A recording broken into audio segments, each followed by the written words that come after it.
How do you spend the majority of your time? And who do you spend it with? Once I started to give weight to the answers of those questions, my life changed forever.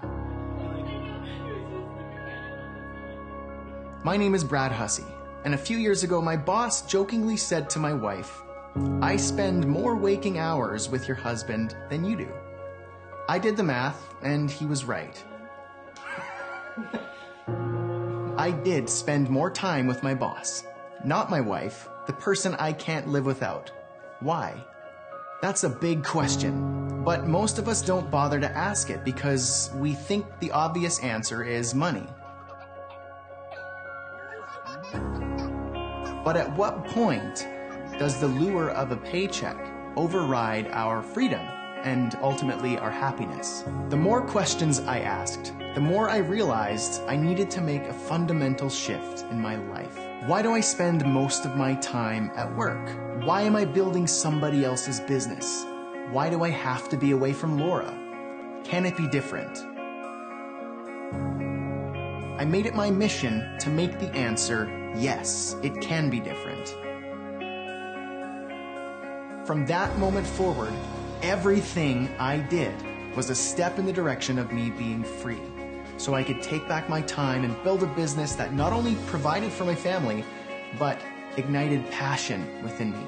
The freedom I experienced in my first year of freelancing was amazing, breathtaking even. I literally thought that I cheated the system and found some secret to life that nobody else knew about. I've been able to continue that momentum and grow my business to the point where I know I'll never go back to the way it was before. It's the ultimate freedom, and I want you to have the same.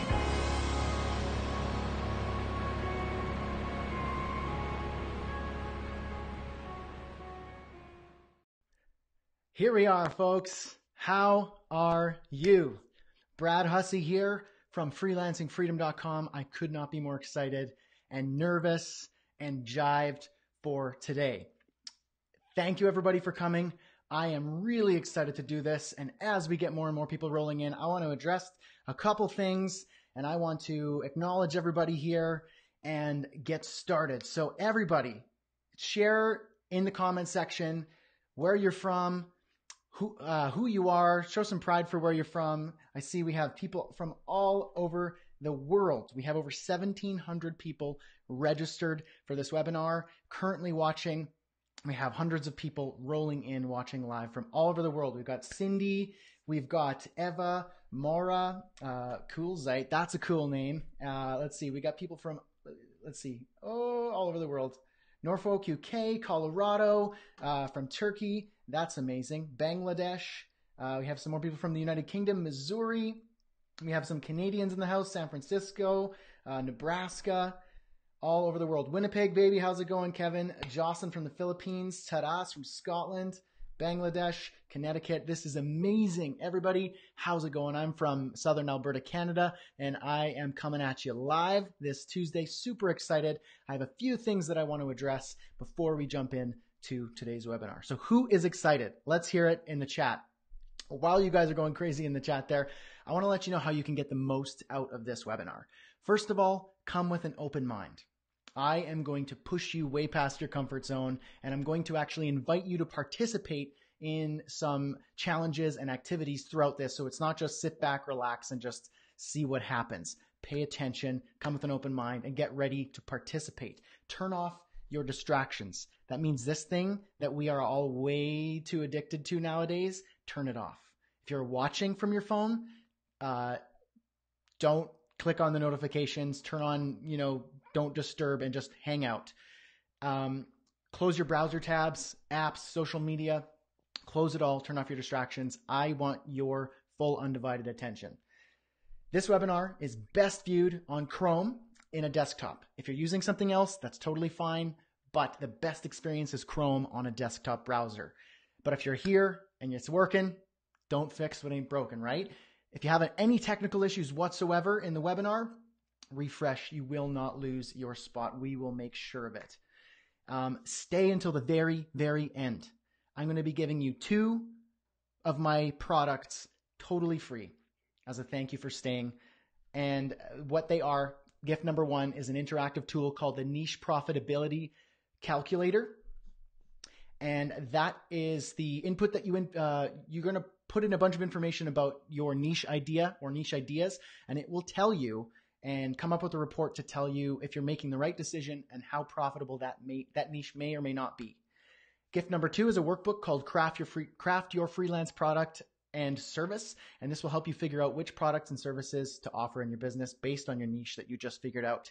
So those are yours completely free, but you have to stick around till the end. There will be a replay, but it will only be available until tomorrow. That is Wednesday, November 7th at midnight. So don't just register and then just go off because you have better things to do or something like that. Hang out, stay live. If you cannot, there will be a replay, but it is very time sensitive. Come with questions, easy questions, hard ones, weird ones, and submit them below right here in the questions tab. It says ask a question. From there, you can see as you're thinking of them, add them straight to that ask a question tab. If you see a question that you like, upvote it. That will be boosted to the top, and I will answer them sequentially later in the live training. Okay, a couple more things. We're going to be hanging out together for the next couple hours. I want you to get comfortable, grab a notebook, open your mind, and get ready. Like I said, there is a replay available until tomorrow, but stay here. The presentation is in fact live and real time. I'm here for real. But the thing is, what I like doing, I like going really, really big and giving you my absolute best. So this isn't just standard webcam. I'm just going to be presenting from here and you're going to hear me talk like this for the next while. Not going to happen. I make this way more exciting. As you saw in the intro video with the countdown, lower third thing here, animations, in-screen video. I'm going to be using a lot of these different options that are available to me to make this presentation exciting, informative, and give you a lot to run with today. So that said, the teaching portions are videos that I pre-recorded so that they are perfect for you. This is going to allow me to jump into the chat with you, participate, answer questions, and be there with you. So I am live, but I will be engaging with you in the chat as well while the teaching portions are popping up in between. I'm here live, and we're going to have a conversation about each piece as we go through. Now, the elephant in the room, okay? It is no secret how webinars work. We've all been there. We've all attended them, so it shouldn't come as a surprise when I say that I have something to offer you. Surprise, surprise. My approach, however, is to be upfront, totally transparent, and you are all very, very smart people. So here's the deal. My signature course, Freelancing Freedom Masterclass, it's open today. I encourage you to visit the website to learn more about it. That said, 98% of this webinar is pure, unrestricted, ungated value. And I'm giving you my absolute best. Totally free. No strings attached. After the training, I'd love your permission to give you all of the information behind the scenes of the course and the offer so that you can make the best, most informative choice for you. And of course, I have a stupid good offer and a bonus that I've never, ever offered before. Totally new to make this an absolute no-brainer for you. So with that said, I would love your permission to let you know about that only after I knock your socks off with value. Does that work? Can I get your permission? It's my webinar, so I can do whatever I want, but I actually want you to know that you're part of this, and I'm not trying to pull one over on you. I'm going to teach an insane amount of value, but I'd like some time after to let you know about something that I think will change your life. Can I get your permission for that? Amazing. Michelle says, appreciate the transparency. This way it's not lost.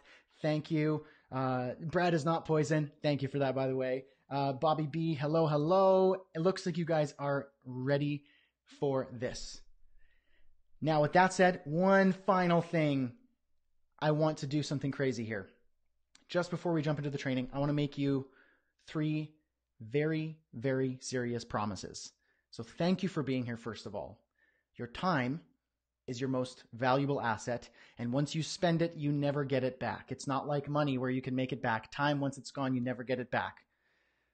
So I feel the pressure to make this worthwhile and to deliver for each and every one of you, every single one of you 1,748 people. So I have 3 promises to make you. One, I'm going to deliver 10 times the value of your time during this webinar. The training, challenges, and action items are going to be worth at least 10 times the value of your time that you invested to be with me. Number two, I'm going to push you way beyond what you believe are your limits. I'm going to reveal that you are way more capable to start freelancing today than you ever realized. And number three, I'm going to help you launch your business today. If you are willing to be challenged, if you're willing to open your mind before the end of this webinar, you may even have your first client. Many of you, in fact, may have your first client. Massive promises. Hold me accountable to that. That's how I'm going to lead with this webinar. Are we ready? Cyrus, yes, absolutely. Let's do this. People are ready. I cannot wait to get started. So without further ado, folks, let's get started. Okay, so the very reason I want to share this webinar with you is because I've cracked the code to freelancing. Pun totally intended for you web developers out there. When I started out, for a good couple years, I used to hope for new clients. So I used to use a strategy called hope marketing, not a real strategy, which basically means you just sit around and hope you're going to get clients. I'm going to tell you now that it's not a sustainable strategy. You might luck out, but it's not how you should build a business. No other normal business owner with a head on their shoulders does that. You shouldn't do it either. So then I discovered how to consistently attract new leads, so I no longer had to hope for clients. I would expect them. I also saw a pattern in my inconsistent income, but then I found a way to smooth that out. I also realized that I was doing the whole thing wrong the whole time. Everything from the way I marketed or didn't market, from the way I booked projects, from the way I managed projects, from the way I managed my time, from the way I priced my projects and proposed things, everything top to bottom, inside out. I was just kind of winging it. But then I changed the way I did everything. So now I can turn away clients. As a matter of fact, that's recently what I did. I was personally invited to bid on a $50,000 budget web design project. Upon reviewing the request for proposal, I just realized I didn't want to work on it. It wasn't my type of project, and I passed. I said no. And that might sound shocking, but it's actually such a great feeling to be in the position in your freelance business, working for yourself, and be able to turn away projects, to be able to say no. No matter who the client is, no matter the budget, if it doesn't align with your mission, your goals, if it doesn't fit your schedule, if you know it's going to add stress to your life and that extra cash isn't going to be worth it, then you could say no. And that is a tremendous feeling of freedom. When you realize it's not in line with my values and my mission right now, I don't have time for it in my schedule, or I can't serve you in the best way possible given the time frame and given the project, I have to say no, I have to pass, but I would be glad to point you in the right direction. That shows professionalism. That shows that you've got it together and they respect you for it. I also earn predictable and growing income as a result by automatically attracting consistent, targeted leads that convert to customers and clients. And now I get to enjoy the freedom of freelancing and being self-employed, running my own business, but with the predictability of the so-called normal job. So today, I want to tell you the 8 steps to getting fully booked as a freelancer. So let's go through this list really quickly, and then we'll just jump straight in. The first one is, how can you start today with the tools and the skills that you have at this very moment? Number 2 is, what does your client actually need? Not what they want or you think they want. Number 3 is how to be world class in one thing and stop sucking at everything else. Number 4 is the barbecue method. I call it the barbecue method for lasting client work. Number 5, the stupid simple pricing strategy to increase your rates and make more profit from your clients. Number 6 is how to build a bridge for income stability and hypergrowth. And number 7 is the EDA formula. I'll tell you what that is later, for scaling your freelance business 2 times, 3 times, or more. And number 8, finally, is the secret to keep the fire lit under your arse for everlasting passion for what you do. Step number 1, how do you start today? Like right now. There are 3 major roadblocks that prevent freelancers from getting started. Number 1, it's their mindset. They believe that they are not good enough. They're not worthy of doing it. They're not worthy of starting yet. Number 2 is time. They feel like they don't have enough time. And number 3 is skills. They worry the skills that they have or don't have are not worth charging for, that they're going to be fraudulent. In summary, they are afraid that they are going to flip and fail. So, let's crush all 3 of those roadblocks right now. I'm going to hold your hand. We're all going to hold hands here, and we're going to crush all 3 right now. I have a challenge for you right here and right now. Using only the skills, ability, and network you have available to you right now, let's try and get your first lead right now. On your social media tool of choice, whether that's Facebook, Instagram, Twitter, or whatever, post this.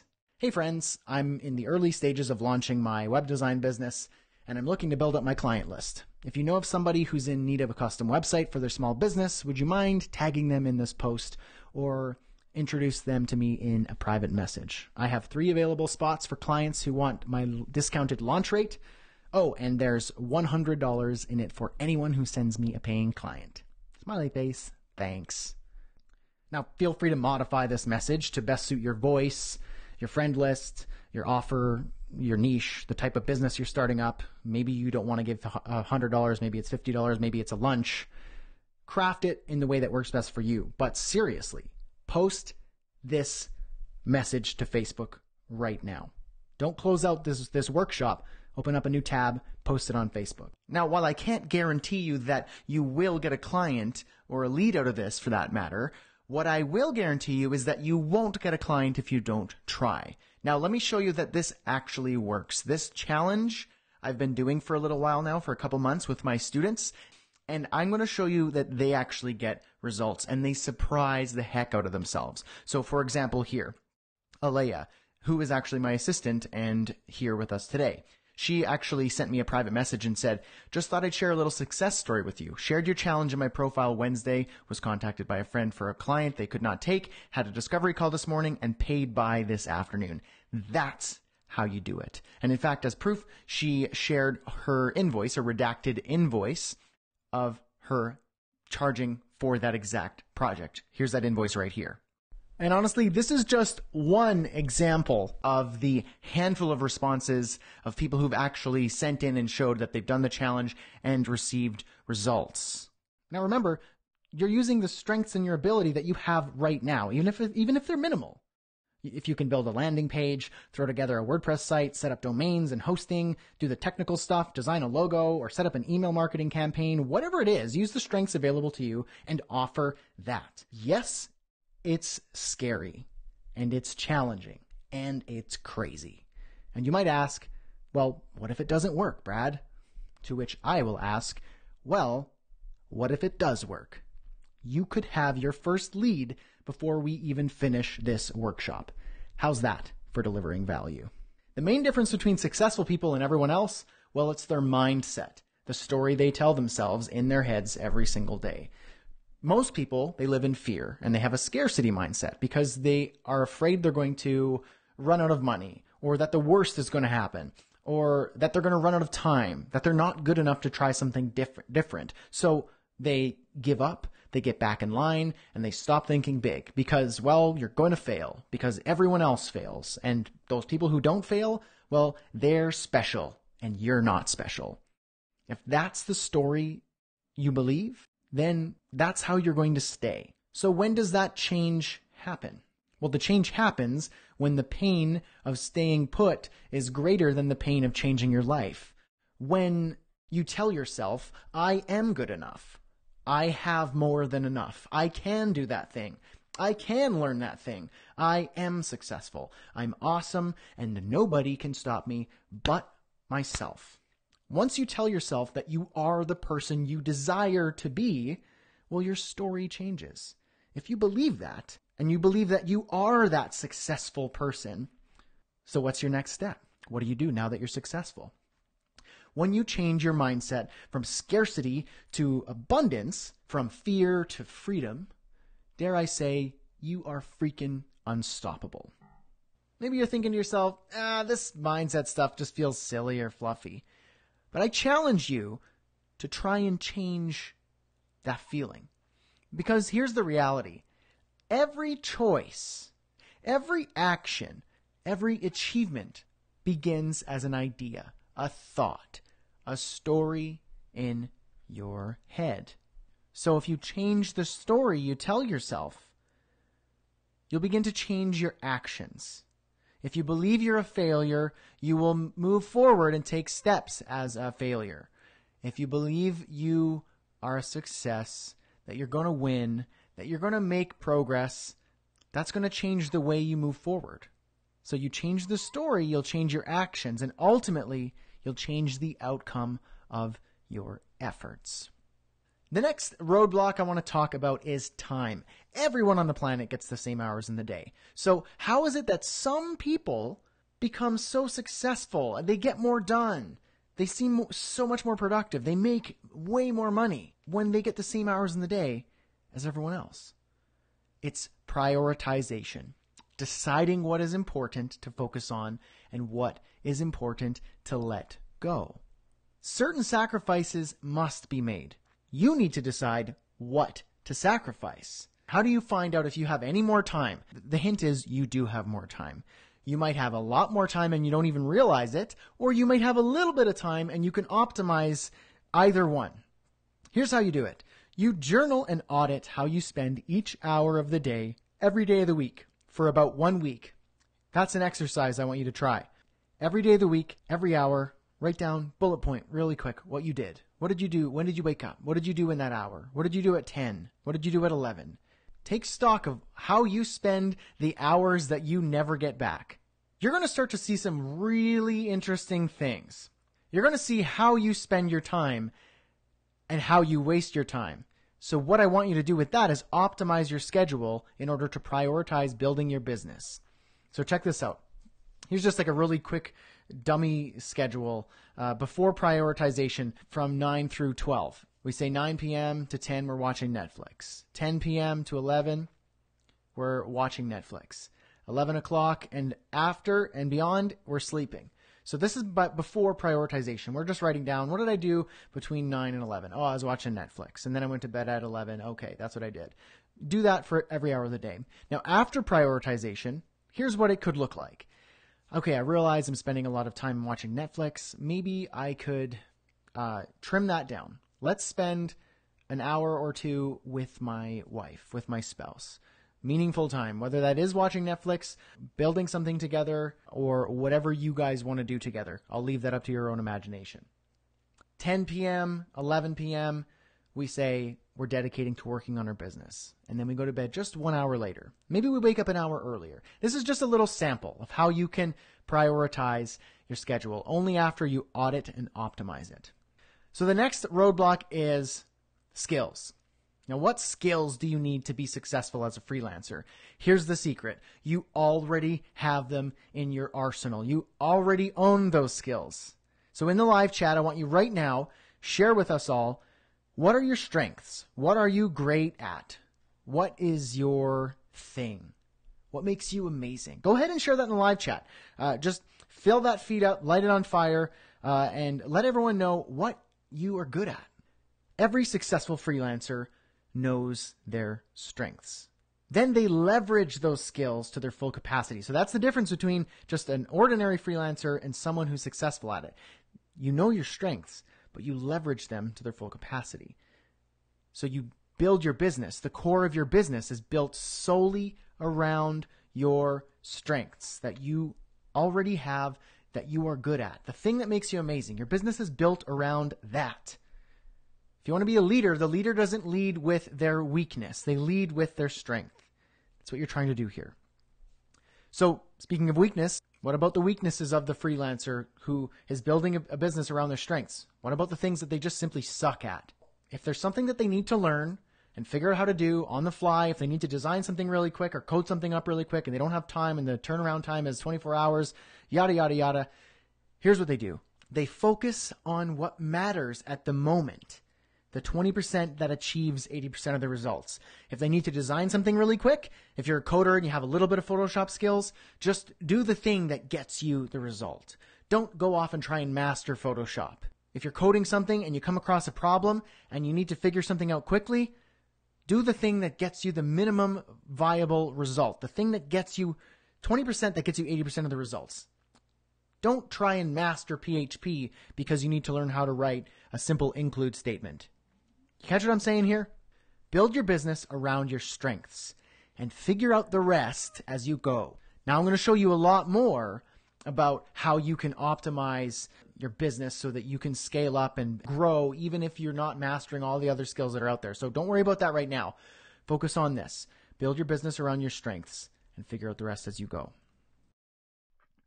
Okay, folks, you guys are lighting it up like crazy in the chat box. I asked you a number of things. That was a big section to kick it off with, all about the major roadblocks that you have that prevent you from succeeding in your personal life, in your professional life, and as a freelancer. Now, I asked you just now, what are your skills? What are your strengths? And what makes you amazing? And you guys are going wild. Aaron says creative ideas. We have WordPress development, marketing, automation, problem solving from Jerry. Nadine says UI and UX design. Web design and marketing, says Ian.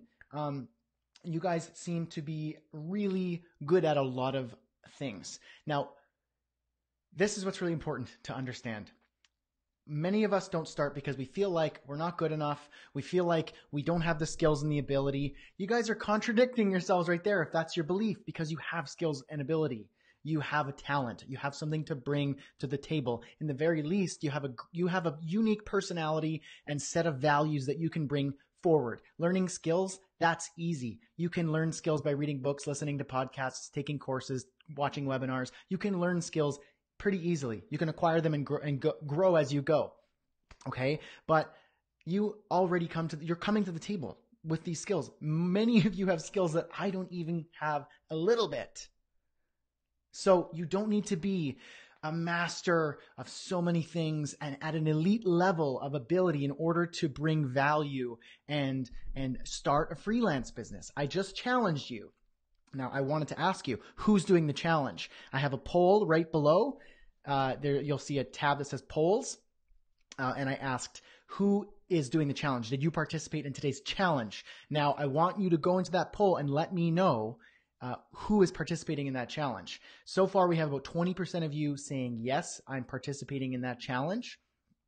I want to see 50% of you saying, yes, I'm participating in that challenge, because it works. It's not mumbo jumbo. It's not fluff.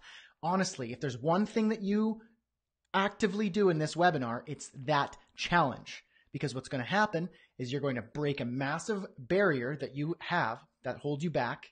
You're going to take a chance on yourself. You're going to put it out there for the world to see. You're going to scare yourself a little bit. And then guess what happens? At worst, no response.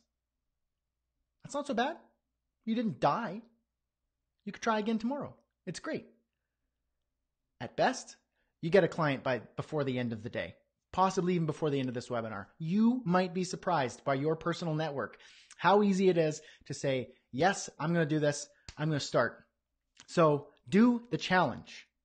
And I promise you, when you do it and you see some results, some feedback, maybe even a client, you're going to go, I'm so grateful that bearded weirdo Brad Hussey guy pushed me to do that.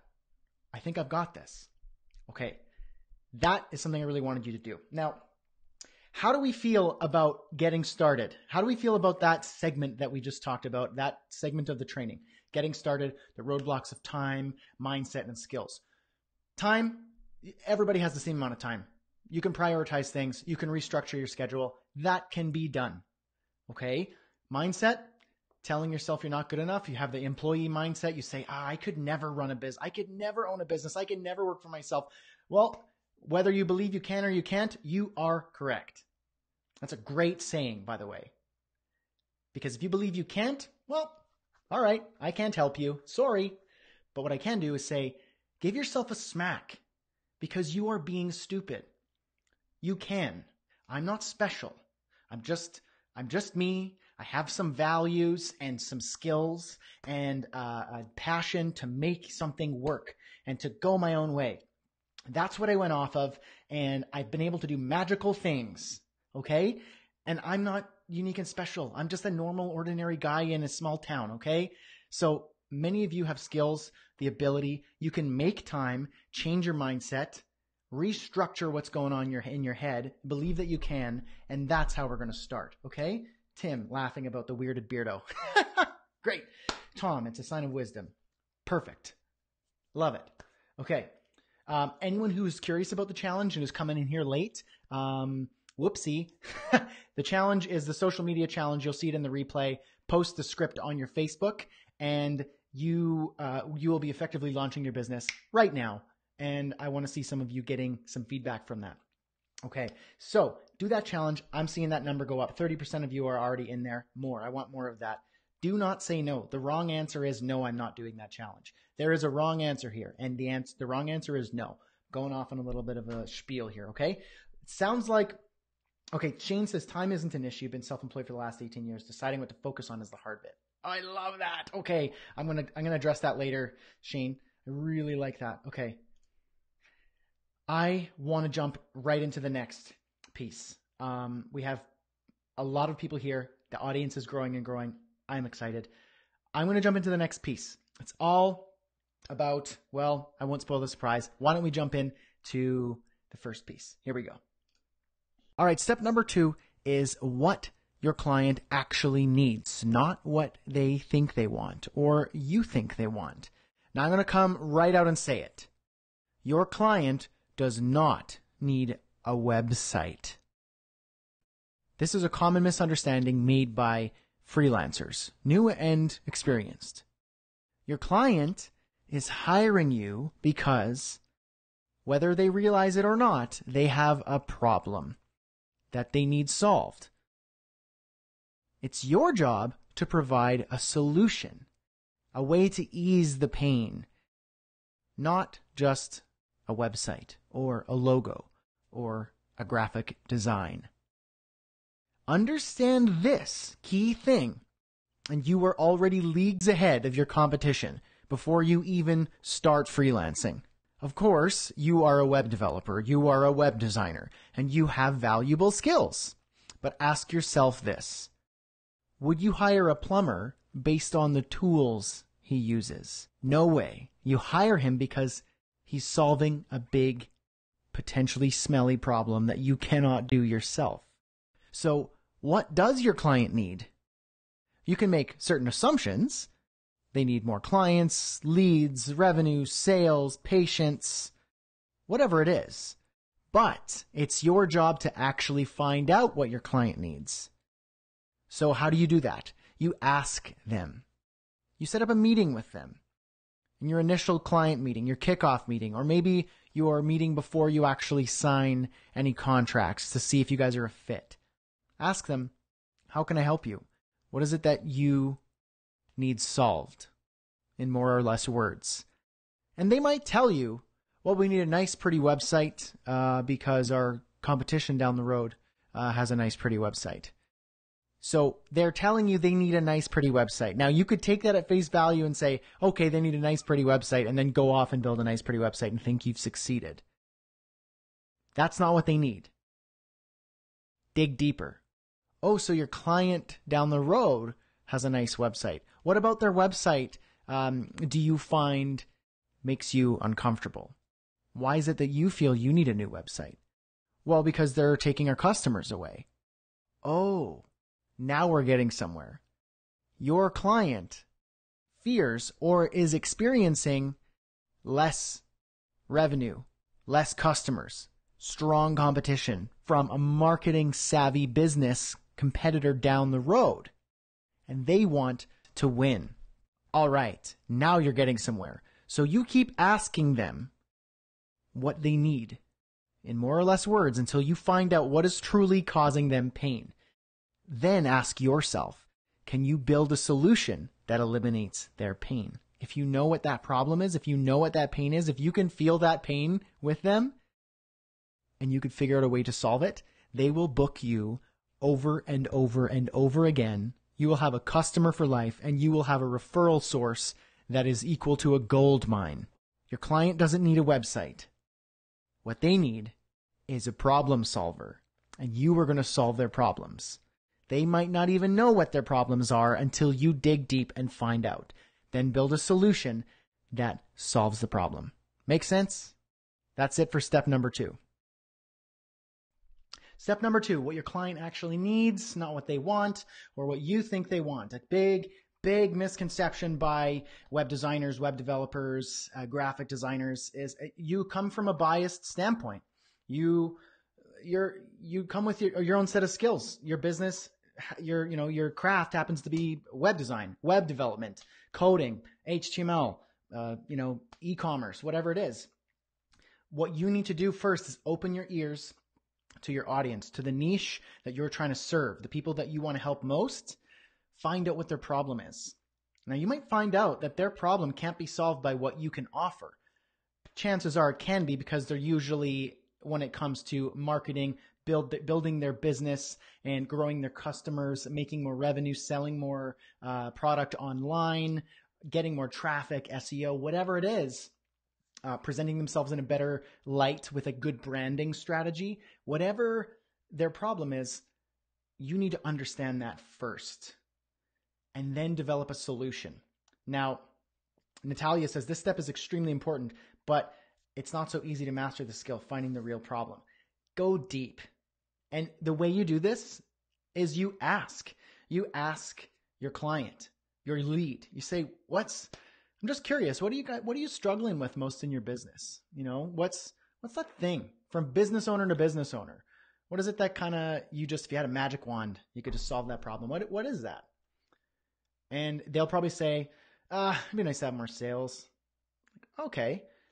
So you feel like not having enough sales is holding you back and your current methods aren't quite getting you there? Well, yeah, I guess, but it'd be nice to, I don't know, this whole online thing, I feel overwhelmed. It's not my thing, and I don't want to do Twitter, and I don't know about that stuff, and I'm just a little bit afraid I'm getting held back and I'm getting left in the dust. Oh, so you feel like the online stuff, the marketing is a little bit overwhelming, and maybe some competitors are doing a better job than you are, and you're afraid that that's going to severely affect your business. Yeah, no, like this guy down the road, and they've got a killer website, and they seem to have it dialed in, and I'm afraid that they're taking our customers, but we've been here for longer, and I feel like we have a better product. So I don't know. That's I don't know. That's my problem. That's in a nutshell. I think I can help you with that. In fact, I've been coming to this coffee shop, this store, this shop, whatever it is, for 5 years, and I prefer you actually to the guys down the road, and I actually mean that. I come here every Saturday with my family. So I think I can help you. In fact, I actually run a business that does exactly what you're struggling with. And if you don't mind, I could put together just a little like a roadmap for you, a little proposal, just to let you know what I can do to help. And then maybe we can have a chat about it. Oh, okay. Yeah, I didn't know you did that. Sure. Yeah, send it. Here's my phone number. Text it to me. Boom. Ask questions. Be real. Be human. Don't be salesy. Don't be weird. Just be genuine. Be honest. If you want to help them and they have a problem that you think you can solve, be there for them. Add value. Do something for free. Say, I can check that out. Let me help you out. I can look at it and I'll just give you some advice. Great. Do something for them. Do something for free. Add value. Solve a problem for them. Solve something for them now so that they can come back to you and go, you really helped me with that. That was amazing. Susan, I put the script on my Facebook in a few groups. I am in. Just got my first message of someone wanting my rates, info, aftercare services, etc. Susan is on the ball, and Susan's not the only one getting results from this. This is what I mean. All it takes is this, a little snap or a push from Weirdo Beardo Brad. That's a new name, I guess, today. A little push or a big push. I told you I'm going to make you uncomfortable, and I know you can do it. So Susan, we're here to help. If you have questions with that afterwards, because I know I got you in a little bit of a predicament. Now it's game on for everyone who's getting clients and who's getting leads as we speak on a free webinar. We're here to help. If you have questions about it, we'll address them afterwards. Okay. Let's see. Gene, it's a real problem. I never knew what to say. Well done, Susan. Amazing. So that was just a little, I don't know. an example of how you might ask questions to get deep into finding out what their problem is. So are you guys ready for the next step? We just talked about getting started, what your client actually needs. We're going to deep dive into some skills right now. And I know a lot of you are worried about the skills that you have and if they are good enough. Who's ready for this? Light it up in the comments section. The louder you are, the better this is going to be. Let's hear it. Amazing. This is awesome. Victor, Tom, Mohammed, Taras. Mohammed, happy birthday, by the way. Here we go. Okay, step number 3 is how to be world class at one thing and stop sucking at everything. You can't hit a target if you're not aiming at one. So how do you launch and sustain a business if you're not aiming at anything? You see, if you want to get fully booked as a freelancer, which is why you're here, you need a specific target, a niche, a place to direct and aim your efforts. Trying to serve and satisfy everyone, this is a phrase I really like, is like trying to boil the ocean. I don't know if you've ever tried boiling the ocean before, but it's not going to happen. So how do you stand out?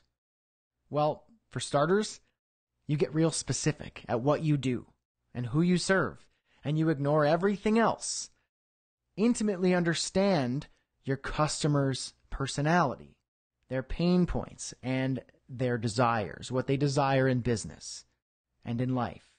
Here's a little tip. If you want to be instantly world class, just create your own category. You will be the only one who does it, and you will be already the best. Now, maybe that's not a viable option right now, but the idea here is you need to stand out.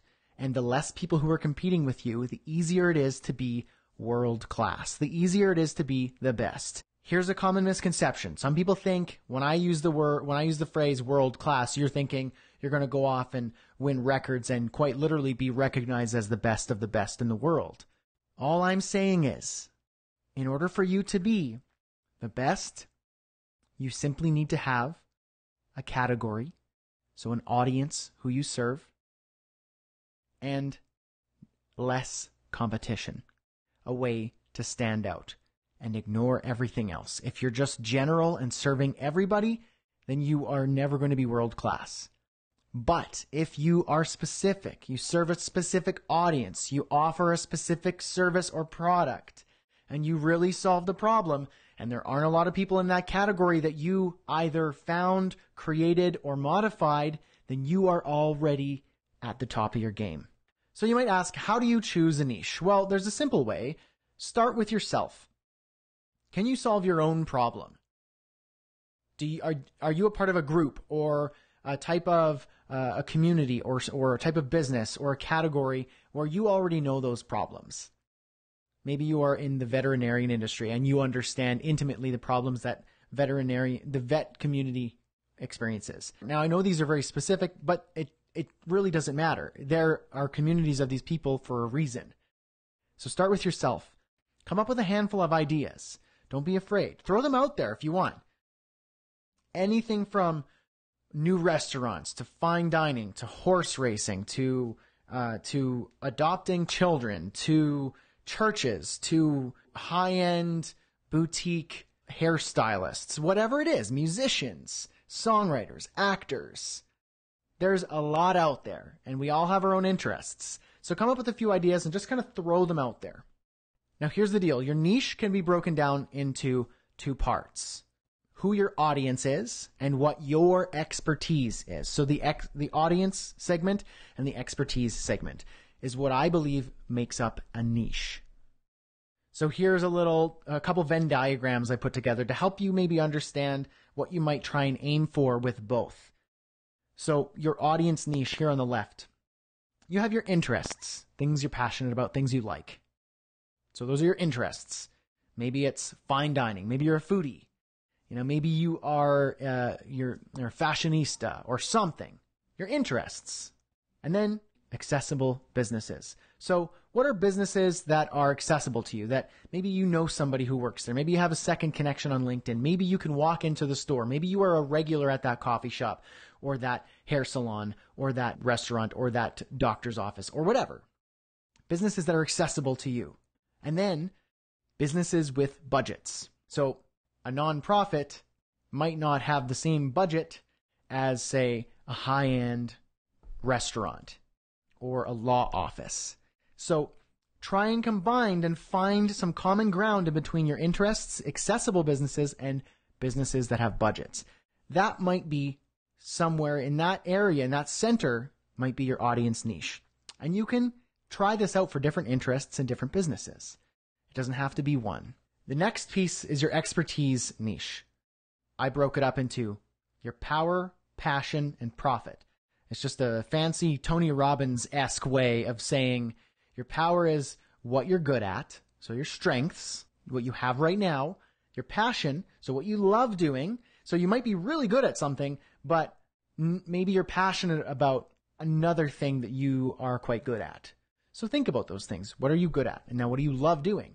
And then now at the bottom, profit. What of your power and your passion, what of those are profitable? What are those things that people will pay for? Maybe you have a specific skill or passion that can be quite profitable. Somewhere in the crosshairs of all of that is an expertise niche.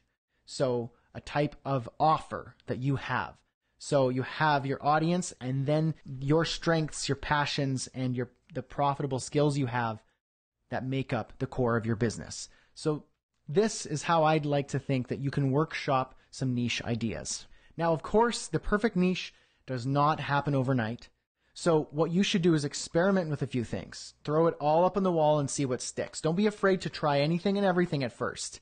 I'm not afraid of saying, try it all. Throw it all up on the wall. But then what's going to happen is some of it's going to stick. A lot of it's going to fall off, but some of it's going to stick. And of what is sticking, the stuff that works, that makes money, that's interesting, that keeps coming, that's abundant, that's fruitful, focus on those. Figure out the 20% of what you throw up on the wall that gets you 80% of the results, and then ignore everything else. You can't be the best at everything. You can't serve everyone. And when you stop trying to serve everyone by doing everything, only then can you become world class at your one thing. Okay. Wow. How do we feel about this so far? How do we feel about the skills section of this live training? I see some comments and questions happening in the live chat there, and I'm very excited to address specifically the questions. We'll be doing a live Q&A after all of the steps, and I'm going to be addressing a ton of questions. So please stick around for that. There's a lot of good questions here regarding people designing with Wix, and if that's a good choice, and if your competition designs with Wix. I'm actually going to address that. People are already jumping in there and answering the question for somebody, so that is really great. Even Alea here says, what I found is clients need someone to design a Wix site, meaning Wix does not manifest skills to make a website look and function well, and Wix alone will not solve problems. So there's a lot on that topic. There's some questions about Upwork and if that's a good choice. Hint, nope, but I will get into that deeper in the Q&A. So how do we feel about skills? Because I know that you guys and gals have skills. And you don't need to be a master at everything. In fact, when you try and master everything, you're just going to end up sucking at everything. It's good to be well-rounded and to know a lot of skills and to know and be familiar with them, but not so that you can master them and do everything yourself. You're trying to run a business here, okay? So it starts out solo, it's just yourself, but eventually you're going to get people to help you in a subcontracting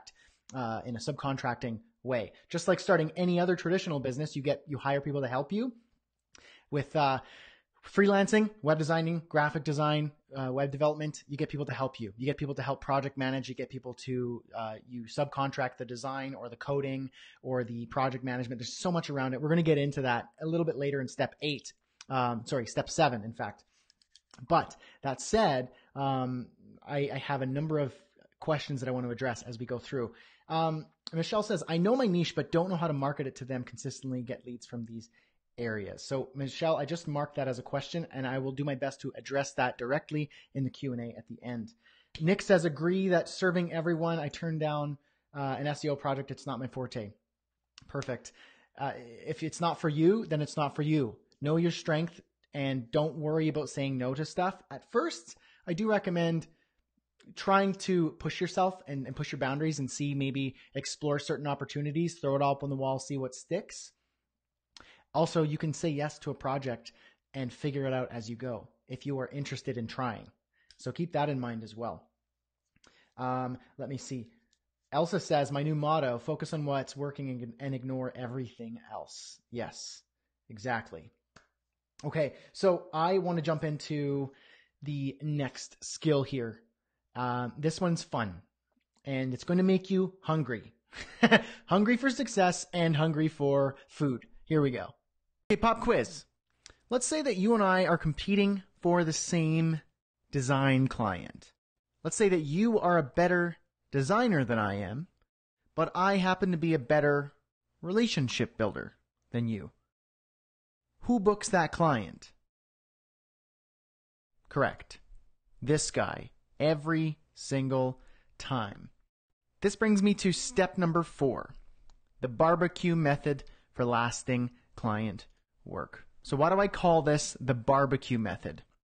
Here's why.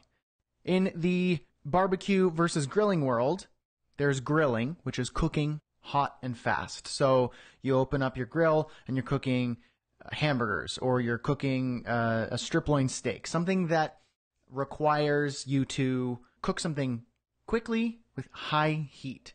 And then there's barbecuing, which is cooking something low and slow, like a chicken or pulled pork or a brisket or something where there's smoke, there's low temperature, and it takes hours, sometimes even days, depending on what you're barbecuing. So barbecue is known for how much time and effort is involved. But if it's done correctly, the flavor and the experience of the entire thing is worth it.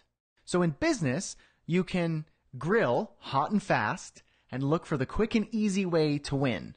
Find the low-hanging fruit. Find the quick profit generators, the get-rich-quick schemes. You could do it fast, come in hot, and leave just as quick as you came in. But this can come at the expense of integrity, trust, lasting relationships, and ultimately the longevity of your business. Or you can approach business with the barbecue method. You're playing the long game, low and slow, because building lasting relationships takes time, effort, and constantly adding value. But those relationships will pay dividends over and over again in terms of more client work. Your reputation becomes stronger. Your name gets out there. Your network of referrals grows and grows. You can almost create a word of mouth epidemic by simply being trustworthy with integrity, and you deliver value. You solve problems. So you put in the hard work now for lasting client work, for a business that has longevity. So how do you build good relationships? Let's say when you meet someone at a coffee shop or at a networking event or a conference or at a friend's place or at a bar or wherever, be genuinely interested in them. Don't be weird. Don't be creepy. Just be a normal human person. Ask them questions about themselves, their passions, what they like doing, their business. Have a meaningful conversation. Don't just ignore them or talk about yourself or talk about the weather. Get to know them and be a genuine person. Make your conversations about them. People love to talk about themselves, not because they're necessarily narcissistic or really into themselves. They know themselves best, and they like to talk about things that excite them and make them happy and make them, that they are interested in. So they're more interested in themselves than you. In the end, a client's not hiring you because they really like you. They're hiring you because you are interested in them and they trust that you can solve their problems. It's about them. So make your conversations about them and not you. Your goal with this person is a relationship, not a client. Remember, we're doing the barbecue method here, not the grilling method. You're not just trying to, bam, book somebody on the spot because your conversion rate's going to be low. What you're trying to do is build a relationship over an extended period of time. Whether or not they become a client, they just might be somewhere in your professional network. They might be a referral source. They might be an advisor, a mentor, something valuable to you. Maintain communication with them. Not just this one time. You meet them in a coffee shop. Maybe you guys hit it off and you find that person interesting, or you'd like to work with them, or you'd like to get to know them, or you'd like to have them over for coffee sometime, or you think that they're smart and they have experience in their industry, and you're genuinely interested. Maintain communication. Ask for an email address, a social media handle like Twitter so you can keep in touch, or a phone number. Something. You could say, hey, are you free for coffee next Tuesday? I'd love to chat more about your business. I don't want to take any more of your time on your lunch break. And then consistently deliver value. Touch base. Share an article with them that you thought they might find interesting. And throughout your communication with them, you can drop small hints about what you do. Now, this isn't being sketchy or weird. Eventually, they're going to want to know something about you. Who's this person who seems genuinely interested in me? Oh, you're a web designer. Oh, that's cool. Oh, I actually need someone to help me with this thing. Maybe you can take a look at my site and see how you can help me. That's how projects get started. Not by, hey, you look like somebody who could use my help. I'm a web designer. Do you want me to redesign your website for $1,000? Not a chance. They're going to say, no way, creepo, get out of my face and never talk to me again. But if you build a relationship with them and establish trust and show interest and actually deliver value even for free, say, oh, I'll look at your site. Let me go through and I'll give you a few tips that you can use to have your web designer manage that for you. Oh, you don't have a web designer. Oh, well, here, take my card. Give me a call whenever. This is how this works. Relationship building, the barbecue method. So as you learn more about their business and the struggles that they experience in their business and in their life, you could follow up with, hey, you know what? I think I can help you with that. I can solve that. I've done that a countless times before for my clients who have similar businesses to you. Give me a call or give me your website address and I'll check it out and see what we can do. The barbecue method is not the quick and easy way. But every successful and sustainable business is built upon strong relationships. Ask any seasoned entrepreneur. There's a number of things that equate to a successful business. Strong relationship building efforts would be at the core. So this leads to a good reputation, more referrals, and lasting client work. So I'm going to go out on a limb here and assume that many of you are actually introverted or are on the introverted spectrum. That's not an excuse, because some of the most successful entrepreneurs in the world are introverted. Introverts have an easier time talking to people that they know and trust. So this is key here. Anyone who's an introvert here could agree with this. I'm certain of it. It's easier for you to communicate, talk to, maybe sell something to, suggest something to somebody that you are comfortable with, that you know, that you are at least acquainted with. So this makes a stronger case for building strong professional connections, because it will be easier to offer your services to them, to offer your help to them, rather than just a stranger, rather than a cold call. So here's a small challenge for everybody here. Next time you're at your favorite cafe, coffee shop, local business, somewhere, maybe you're going for lunch today or tomorrow, and you're going to go to a sandwich shop or a food truck, any of that. Ask the person who's helping you, how's business today? It's not a hard question to ask, and you might be surprised by their answer. Anyone can do it, introverted or otherwise. Just start there. Ask, how's business today? Start the conversation. Get the ball rolling. So this is the barbecue method for lasting client work. Who's got some stuff to say about the barbecue method? Who's hungry? I am. I definitely could go for some barbecue right now. And I could also go for some success. So I'm hungry for both. Now, there's some really interesting chat going on in there. Yes, we got some introverts in the house. I expected that. That's a given. Not everybody is super extroverted like me. That said, even I would feel terribly uncomfortable just cold calling somebody. So that's just a universal cold calling makes you feel weird. Being a normal human person and helping somebody, building a normal relationship, that's just normal. Introverts, talking to you here specifically, when you are trying to help somebody, when you want to offer something, when you want to extend your hand for help, it's much easier to do this when you know the person, when you have some sort of pre-existing relationship, even if it's a small acquaintance, and you've met them once before at a party, at a dinner club, through a friend of a friend. I know for a fact that is something that's way easier for you. Now, going for coffee, inviting somebody for a quick phone chat, meeting for lunch, somebody in there was curious, like, is that just MLM, multi-level marketing? Isn't that just like an MLM technique? I really, really, really despise MLM. Now, I'm not going to go into that. That's a different topic and a little bit off base here. But for legitimate business, we're going to keep that out of this webinar. Not happening here. Going for coffee, going for a beer, going for lunch, offering to meet. I've never had an experience like that feels like MLM or has been MLM. The only time it's been MLM is when you invite somebody to your house and then they overtake it and go all MLM-y on you. Anyway, like, I can go off on a thing there.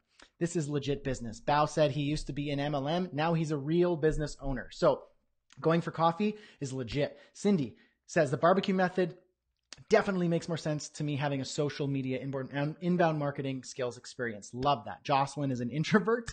Bao is hungry for success and barbecue, which is great.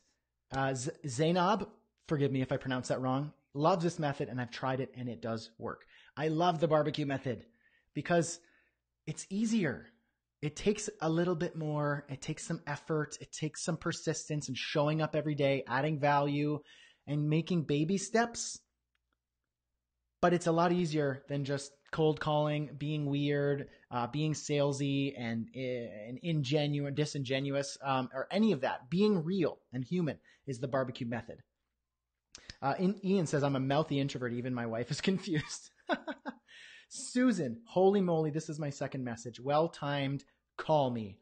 Can we give Susan some love here? Throw some fire and hearts. All right, step number 2 is...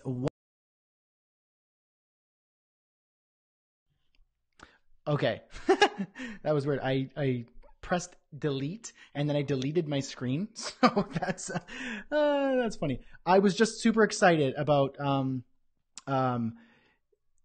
Susan's success. Susan is crushing it. She already has a number of clients or a number of client requests and interested people from doing the challenge. So throw her some love is what I was trying to say. Throw some hearts and some fire and some thumbs up and everything at Susan. She's crushing it over there. Nick says, my local pub is a great way for breaking down barriers. Love it. If that's the spot, if that's going to work for you, then go for it. George, yeah, I have to stop doing the fast food method. It isn't working. Yeah, don't do the fast food method. Don't do that. Go the barbecue route. Okay. Congrats, Susan. You guys are awesome. This is awesome. I love it. Show some support. This is what it's all about. This is about the community, the freelancing community. We're all here to help each other out. We can all be mutually beneficial, and I'm really excited about this. Susan, you rock. You guys are that's great. Love it. Be like Susan. Do the challenge. She is nailing it. Okay. So with that said, we went off on a couple little tangents there. I would like to jump into the next step. We just did getting started, clients, skills, the barbecue method, and now let's talk about pricing. Who's ready for pricing? I'm ready for pricing. Step number 5, the stupid simple pricing strategy to increase your rates and make more profit. This one I'm excited to share. It's going to be a nice and quick, concise one. So take some notes. I think this might be one of those aha moments in your freelance business. It's super simple, as I said in the title, but I think it's going to really help you out. So freelancers struggle to break out of their price range, regardless of the price range you're in, $500, $1,000, $5,000. How do you break out of that pricing rut? Well, one way is you could slowly increase your rates year after year. In fact, I did this for a number of years, but I realized it's kind of the wrong way of doing it because it just takes too long, and you are often undercharging and undervaluing your services anyway. So the alternative to that, the superior alternative, is to package your services as products and then offer your client the choice of more than one product when you propose a solution to them. Here's what usually happens. Your client says, hey, John, I need a website. How much is it going to be? And then you say, because you're super excited, you got a lead and you really, really, really want to book that client because you feel like everything is hanging on it. You say $500 and I'll have it done next week. Your client right now, well, first of all, they're saying, wow, that's super cheap. Sure, I'll take it. But what you're doing here, regardless of you say $500, $1,000, $5,000, you're just giving them one choice. And that is a yes or no. So now you're hanging on a 50-50 chance of booking a project. How bad a strategy is that to hang your business on a 50-50 draw every single time you get a potential job? So instead, do this. When you get some interest in being hired or somebody wants to potentially book you, meet with them. Get on a call, a Skype call, phone call, meet in person. Talk to them, understand their problem, determine their pain points and needs. Discover what it is that they're actually struggling with so that you can understand and hear the language they're using to explain their problem. Go deep, figure out what it is. Be the consultant. So then they're going to say, basically, okay, I need a website. How much is it going to be? You say, I went back to the drawing board. I put together a proposal of how I can help you. Go ahead, read through it, see if we're fit, and then at the end, feel free to choose the package that you feel works best for you and solves your problem in the way you need it solved. That's much more intelligent language in a way that they will see you as an investment, somebody who is an expert rather than a hired gun, a commodity. So let's do a quick little example. Let me illustrate how this works. So in your proposal, this is what you say. Package A. Let's say it's $500. Let's say that this is your base rate anyway. You usually, on average, charge $500 for a project. So package A is a simple solution, no extras, no bells and whistles. It's pretty easy to produce, minimal turnaround, and at entry-level pricing. So a pretty simple solution. It solves the problem in a basic way. It's also budget-friendly. So that's package A. Package B, let's say it's $850. It's the full solution. It has some extra benefits, a bit more time commitment on your end. Maybe you need to hire somebody to help you turn it around a bit quicker. It's attractive to clients who desire results, and it's in that mid-range pricing. And then you have package C. Let's call it $1,200. This is a premium, tailor-made solution with extra benefits, bonuses, clear return on investment. So you're providing a solution that possibly even suggests that they're going to make a return or maybe guarantees a return on their investment. It's attractive to those clients who desire results. They're not just trying to hire someone to get a quick task done. They're looking to grow their business, and they see you as the investment, and they want return on their investment. So here's what happens. Watch this. Package A, they say, this one seems a little too simple. I like the price, but it's a bit too simple. I think I want more. Package B, they say, this package seems like a great fit for where I am in my budget, but I do like the results. I can make this one work. Package C, I'll stretch my budget if I can have those results. Maybe I might consider that. So what just happened? Instead of that 50-50 draw, now your client gets to choose their own outcome, choose their journey, so to speak. They feel in control. This increases your chance of booking that client. It also makes you appear more as an expert because you understand the problem that they experience, and you're presenting multiple solutions, and they get to choose which one they need the most. The client may want the results of the higher value package, and therefore getting you out of that pricing rut. Maybe you normally charge $500 to $1,000. You have that in there. So if budget really matters to them and the results don't as much, then they'll go for a lower package, and they won't feel offended that you also have higher value packages. But maybe they say, $500 would be nice, but I really want the results of that $1,200 package.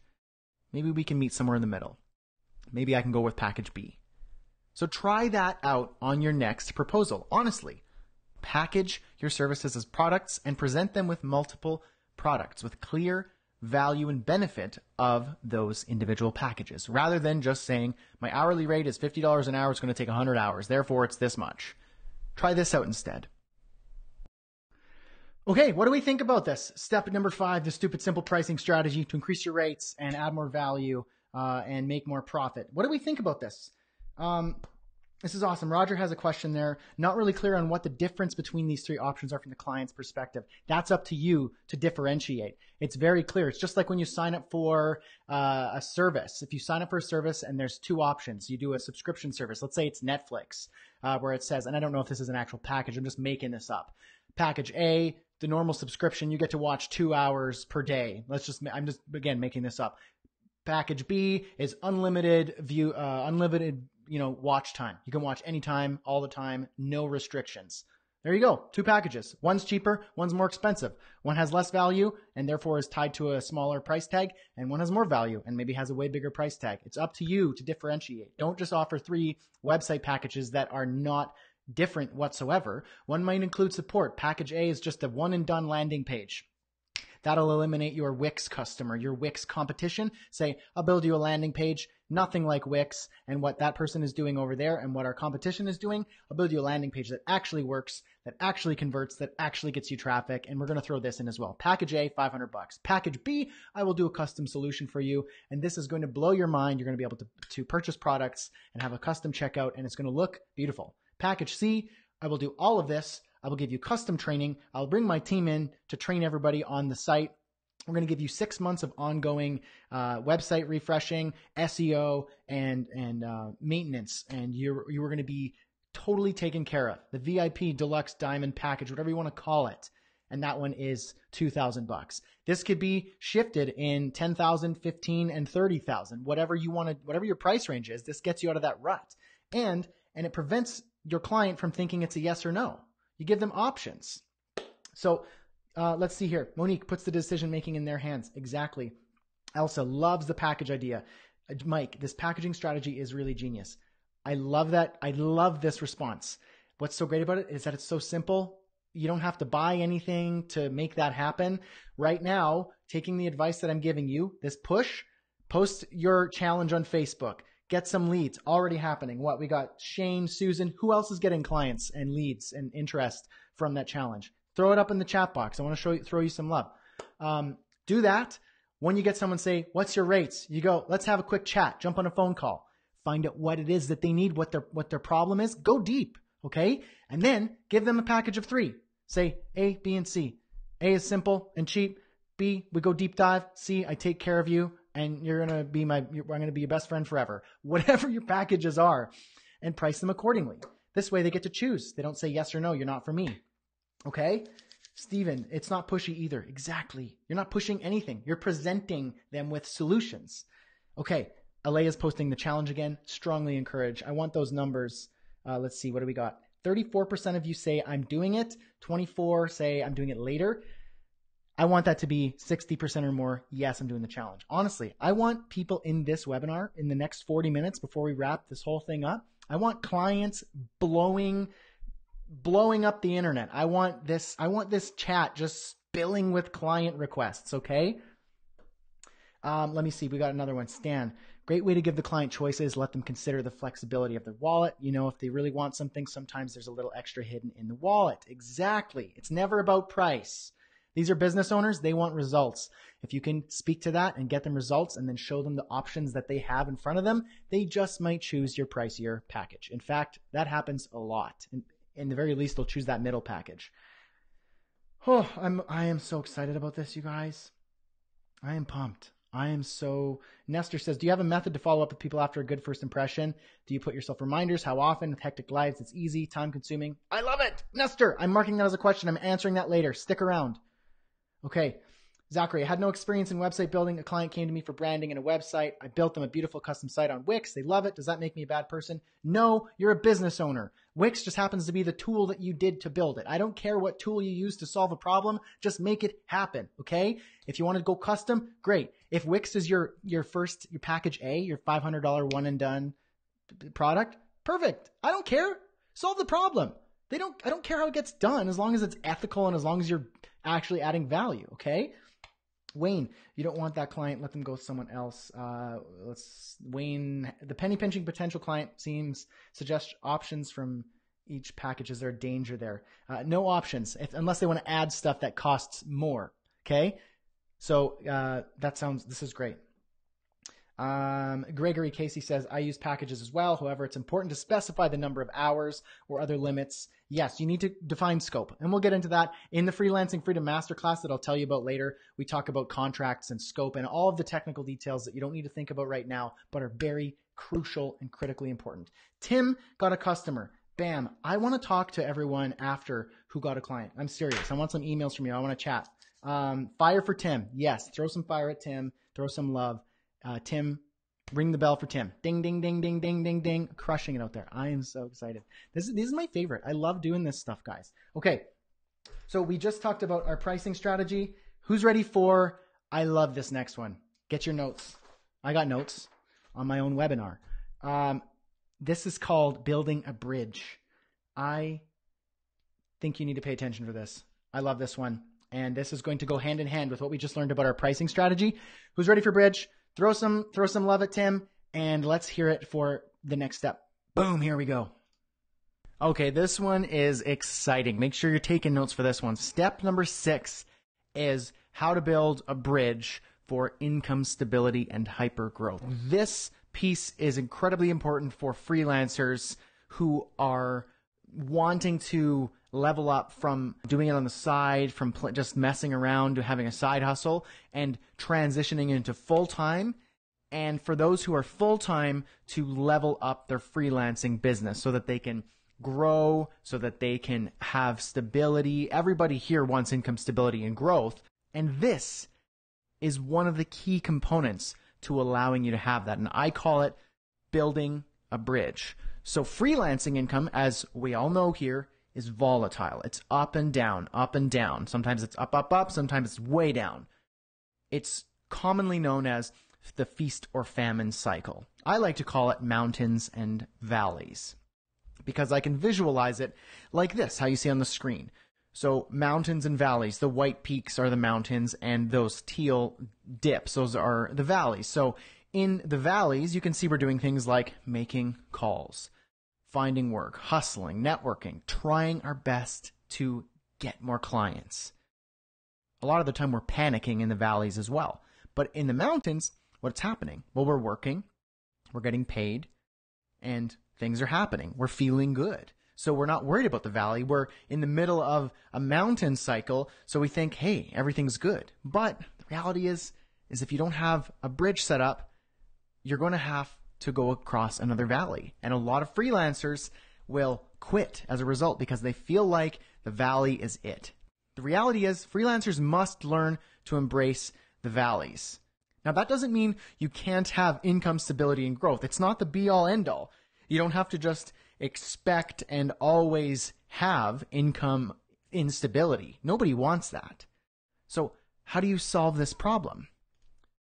Well, there is a way, and I call it building a bridge, or building an income bridge to be more specific.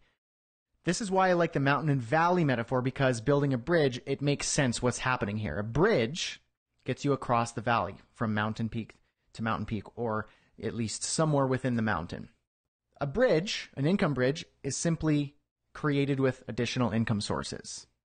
So in this illustration here, you can see, what do we have new in the illustration? We have our mountains and our valleys, but now we have a bridge that gets us across the valley so that while we are not working and getting paid by doing our active service-based or product-based income, we're making calls, finding work, hustling, networking, doing what we can, establishing a marketing strategy, taking a course, doing what we need to do, furthering our education to build our business so that we can get more clients and get more money. The bridge is there to carry us across so we're not panicking, so that we have some income to fall back on. So ideally, your bridge generates passive income. So income that happens automatically in the background, so you need not be present to earn it. Because this allows you to earn income in the background while you are continuing to build your business, which is what you want, because you want to be scaling yourself up. So you could be building your business, but there's money happening in the background. That is ideal, and that's what you want your bridge to be. The key is to create at least one additional income source. So you have your active primary source of income, client work, service-based work, consulting, but you have at least one additional income source, ideally an additional passive income source. This is called diversification in the investment world. So if one income source dries up or one investment dries up, you have another to rely upon. That's what we're trying to do here as freelancers, as business owners. You have your active income, but you have other pieces. You have a bridge to carry you across. You have multiple income sources. You're diversifying how you're making money. A lot of people think that employment is the safe option and entrepreneurship is the risky option, but the entrepreneur thinks totally differently. Being an employee is way, way more risky because I have one income source controlled by my boss who could at any moment fire me, lay me off. His business can go belly up and then therefore I am out of a job. My one income source is gone. But as an entrepreneur, your goal is to have more than one income source so that if one falls off the face of the planet, that's okay. You got a couple others. So that's what building a bridge is all about. Your bridge is ideally related to your core business. So it should augment what you offer within your business, not divide your attention. Not, I have a freelance web design business, but I also cut grass on the side. Sure, you can do that to make some money on the side, but that's not your bridge. That's related to your core business. You want to build your business. You want to build assets within your business. So a great place to start is to create a product to add to your offerings. Now, I'm not necessarily saying a physical product, although it could be. I'm talking more about things like this. Online courses, digital and physical products, books, complimentary services, downloadable resources, tutorials, software, plugins, apps, workbooks, retainers, maintenance work, coaching calls, tools and resources. These are just some ideas. I'm sure you could throw them all up in the comments, actually. Light that comment section on fire and let me know if you have any other interesting ideas for a bridge. Here are the benefits of building a bridge if they're not already clear. Additional income sources equal income stability. Your product can be used as an introductory offer for a low barrier for new clients because it's easier to pay $100 than $1,000. So instead of pitching them right away on your flagship service, you offer them a small course, ebook, product, or smaller consulting service that acts as a lower barrier of entry.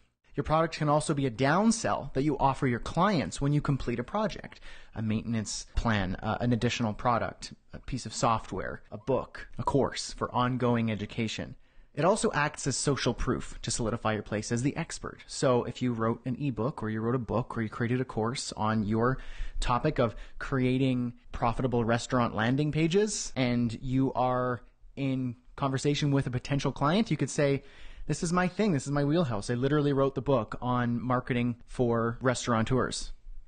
So let's jump into an example here. Here's a guy, we're going to call him John. His expertise is WordPress. His audience is high-end restaurants. His primary offering is custom WordPress websites. That's how he makes most of his income at this point. His first bridge is a monthly retainer. So maintenance, maybe SEO, maybe technical assistance, bug squashing, whatever you want. Bridge number 2 is a set it and forget it landing page for new restaurants. So he has a little product that he built a template, maybe a WordPress template, landing page for new restaurants. They give him $100 and they get that template. Maybe it's an automatic one-click install. That's his second bridge. Bridge number 3 is an online course that teaches restaurant owners how to use and best market their websites online. So how does this bridge the valley? Well, his primary income source, service-based freelancing. January, $4,000, doing well. February, ouch, he had a low month, $708. March, $2,000. He's back up a little bit, but it's up and down. It's a little bit scary. He doesn't know if he's making bank or if he's hitting rock bottom. He's not sure, but his bridge comes into play, his retainer plan. Now he's making an extra $220 a month. Perhaps he has a couple clients on that retainer. And then in March, he has another one. So he has that consistent income in the background that he doesn't really have to work for. Maybe it's on autopilot. Maybe he has a virtual assistant who does that work for him. Bridge number 2, his introductory landing page project. He sells them for $250 a pop. He's got one of those in January. He makes a couple sales in February and March. He's got 3 of those going. You can see how this grows. And that is passive. That's in the background. People are checking out and purchasing the template and doing the one-click install, however he set it up. He doesn't really have to be there for that transaction to happen. Final bridge here, number 3, his online course. Let's say he sells it for a few $100s. He makes a couple sales in January. February, it's growing. By March, he's got more clients and they're taking him up on his ongoing education product.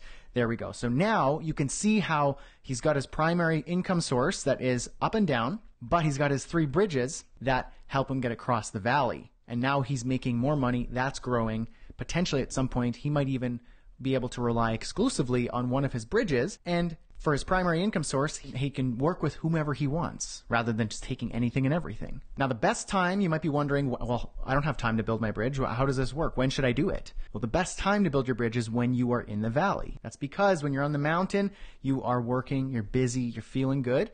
But when you're in the valley, you feel sorry for yourself. You feel scared. That's the best time to build yourself an asset, to build your bridge. Because you have time. You're in a lull anyway. You're not serving any clients. So serve yourself and build yourself an asset. Build your bridge. It might take a few valleys to get there. So start small, build a simple product when things are slow, and eventually you'll have built a bridge that's making you $50 a month, 100, maybe 150, eventually 1,000, a few thousand. It can grow as much as you want it to grow if you put in the work. So build a bridge for income stability.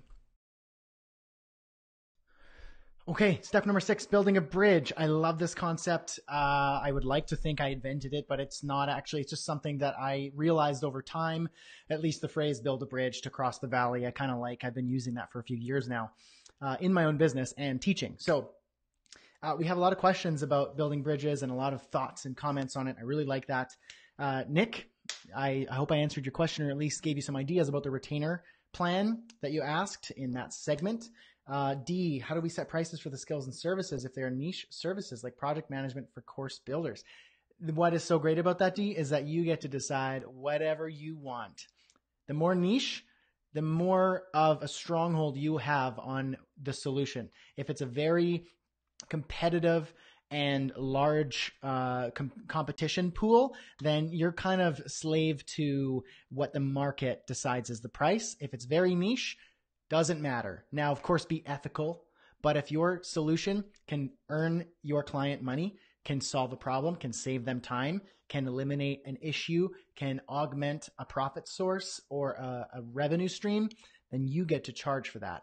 And in fact, that's what I do. If I have a problem and I need it solved, if somebody is going to solve that for me and I can see a clear return on that, I will pay for it. If I give you $10 and you can give me that $10 back, solve my problem, and I get another $10, I will give you a lot of money. And I'm not unusual in that situation. It's just like investing. It's just like investing in the marketplace when you can solve a problem. And if you can give your client value and return and eliminate an issue, save them time, save them money, make them more money, then you get to charge what you want. Tanisha says, is it possible to build your bridge before you hit the valley? Absolutely. Absolutely. Absolutely. You can create a minimum viable product, minimum viable service, like a retainer. Starts easy, start small. Do a retainer where you do regular ongoing SEO, regular ongoing social media management, regular ongoing graphic design help, assistance, and charge $500 a month for it, $200 a month for it. Get 10 clients, bam, you got a couple thousand, $3,000 a month. You're paying for your bills, you're making some profit. Now you can work on your premium flagship service. So there's a lot that you can do in this scenario. Monique, the wheels are turning, build a bridge, excellent. Yes, this is an incredible opportunity for you to really take that freelancing to the next level. So many of us think that freelancing is just about being a slave to your time and to your client. There's so much more to it. There's so much more. Retainers. Danish wants to know what a retainer is. A monthly fee in exchange for a service. $200 a month and I will be your graphic designer and I will do X, Y, and Z for you every single month. $500 a month and I will do basic on-page SEO. $1,000 a month and I will be your go-to web development expert. I will design your site, I'll keep it up to date, and it will be rock solid and you'll be making sales from it, whatever it is. All right. Jen, if you helped a business with designing their visual branding, could you be a retainer for their future graphic design, what you already designed? Absolutely. Design always changes. Designs from 2 years ago are way out of date compared to today. Graphic designers, you are in an amazing scenario to keep your designs that you designed last year, 2 years ago, 5 years ago, keep them up to date and say, I will always make sure that you present your best. $500 a month, I will give you X, Y, and Z. I will give you a monthly report, and every single year we'll revisit your website and we will design it and it will be perfect. You will never worry about your branding if you have me on board. And present a package to them. So there we go. Nick, Jen, absolutely. You're their brand ambassador. Absolutely. Okay. So I know I got the wheels turning there for you guys with the bridge. I really liked your ideas there for your bridge ideas. Keep them coming. If you have some new thoughts, share them. You might give some ideas to other people. I really love bridging. It really, really works. Okay. I'm holding a carrot. This is weird. I have a snack here, okay? You're very welcome, Danish. George, I have a couple of friends that do that. Great. What is SEO? Search engine optimization. Okay. All right. Let's get started with number 7. We're rounding it off here. This one is going to, well, like all the steps, they're going to make you think. So here we go. Step number 7, the EDA formula. All right. Step number 7, the EDA formula for scaling your freelance business. I promise you, I'll tell you what that stands for in just a sec. Web developers and designers, we suffer from feeling that we need to learn everything before we start freelancing. Most of us here could probably agree with that. Go ahead and let me know in the comments if you actually agree with that statement. You feel like you got to get better at your skill, or you got to learn some new skills, new languages, new software, and get good at it before you can even consider starting freelancing. Go ahead and let me know if you actually agree with that. I'm going to address this. There are always going to be new skills, software, strategies, and so on. But learning them is a never-ending pursuit. It's a study in and of itself. Therefore, if you are hinging your freelancing, the beginning of your freelancing efforts on you needing to learn all the things first, I promise you right now that you will never start freelancing, which is why I started this whole webinar out with a challenge for you to just start. Scare the crap out of you a little bit. Give you a big push. That's why I did that. You already have at least the minimum viable skills and ability to start freelancing. You're going to start with small clients anyway, and you're going to grow. So start. There's a saying that goes, if you're waiting for a good time to have a baby, you will never have a baby. And anyone who's a parent here totally understands that. There's never a good time to have a baby. There's always something going on. There's always a stress. There's always a pressure. There's always something. And babies are a lot of work. So there's never a good time. The same thing goes with freelancing. If you're waiting for the right time to start freelancing, you will never start freelancing. Let's modify that statement. If you're waiting to learn all the skills to start freelancing, you will never start freelancing. In fact, the only people who really care how many skills you've mastered are employers. People who want to hire you as an employee because they hire you for your skills. Yes, your personality and all these things come into play, but you are a hired gun. They need a front-end ninja. They need a graphic designer who does this, that, and the other thing. They need to know that you've studied this language and that language and you've got this degree and so on and so forth. It's only employers who care about the skills you've mastered. Freelancing is a very different world. It's totally different from being employed in the way that you market yourself and you put yourself out there. You are the business owner. And that's a huge mindset shift that most freelancers, I swear, take years to figure out. You're the business owner. You're running a business now. You're not getting hired by employers every time you get a client. You are the business owner and you are trying to serve people and solve their problems. Your clients need you, not the other way around. So if you're the business owner, what is the purpose of a business? To serve a growing client base and to make a profit. You want to make money, you want to get customers, you want to help them, and you want to profit from it. And you can't grow if you're spending all of your time learning the trendy new skill of the week. Therefore, in order to grow and scale your business and help more people and make more money, you need to adopt the EDA formula. This stands for eliminate, delegate, and automate. In everything that you do, personal, professional, in your business, with your friends, with your relationships, with your studying, with your learning, roughly 20% of your actions produce 80% of the results. Therefore, you should personally focus on the 20%. And as for the remaining 80%, eliminate, delegate, automate. So before you even apply the formula, you need to write out everything that you're doing, all the tasks that you're working on, journal and audit your tasks, the things that you do, the steps that you take, the people you talk to, the clients you work with. Take stock of everything that's happening so you can see on paper what's going on in your business. And then eliminate from that list everything that doesn't serve you or your business, doesn't contribute to your principles or your mission, and doesn't help you grow. For example, bad clients, the ones who are nagging at you, the ones who don't pay very much money but require most of your attention, the clients who only produce 20% of your income but generate 80% of your stress. Get rid of them. Eliminate them. Obviously in a nice and professional way. Don't burn bridges. You've outgrown them. Also, learning trendy skills that don't matter. There's always going to be a new language. There's always going to be a new framework. There's always going to be new software. You don't have to master it. You probably don't even need to bother with it. If it's not contributing to your business, your mission, helping you grow, helping your clients, then it's likely something you don't even need to concern yourself with. Distractions. Eliminate distractions. Your phone, notifications on your computer, on your mobile devices. If you're working from home, make sure you set clear boundaries with your family and your kids so they're not coming in and distracting you when you're working. Or if you are, maybe find a better space if you're working from home. Maybe try a co-working space or a coffee shop. Turn off social media. Do what you got to do to eliminate distractions.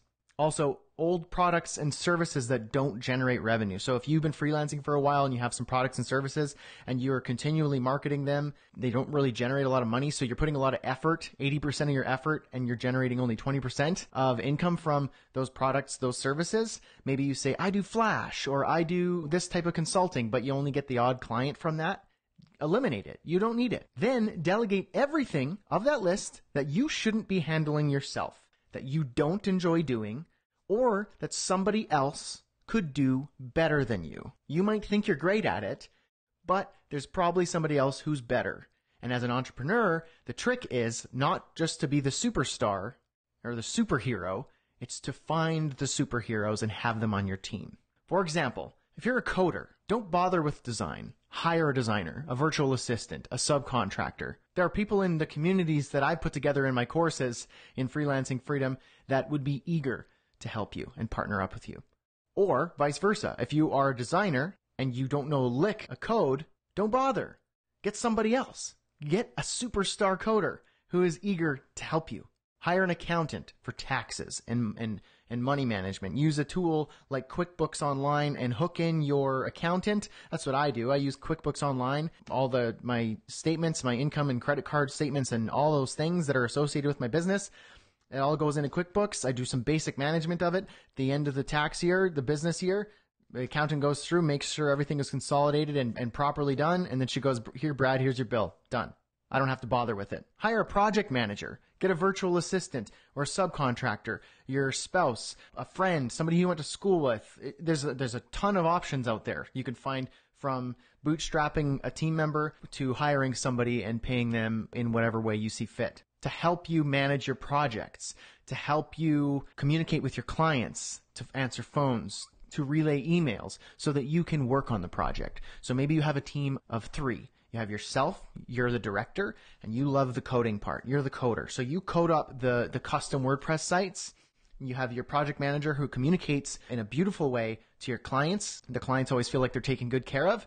And you have the designer designing amazing stuff for you to code. That sounds like a dream team. And all of these can be virtual assistants. They can be in person, they could be subcontractors, they could be colleagues, and they could be virtual assistants. These are just a handful of examples for delegating. And finally, of the list that you have left over, the things that have not been eliminated or delegated, what of that list can you automate? Everything that is systemized and repetitive. So things that don't require your personality, maybe doing the personal phone call or a video or a live stream or, writing something specific, writing up the copy of a proposal or doing a client meeting. Things that are systemized and repetitive. Things that don't need to be handled by a human, and things that can greatly improve your productivity if they were just automated in the background. So let me give you some examples of automating. I love this part. This is so great because you can have a one man or a one woman business, but it operates as though it's a 10 or 20 person business. Check this out. Nurturing and pitching leads. A lot of people here are uncomfortable with the idea of nurturing, communication, and pitching, due to the nature of web developers and introverts and just people in general. Just selling is just kind of uncomfortable. So check this out. I use ConvertKit to do something like this. This is a basic example of a sequence. The first day zero, somebody subscribes to your list because they downloaded your checklist to, improve their SEO for their dentist website. A thank you email. Day 2, ask a question. This is conversational. This is as though you're sending them personal emails, but it's automated.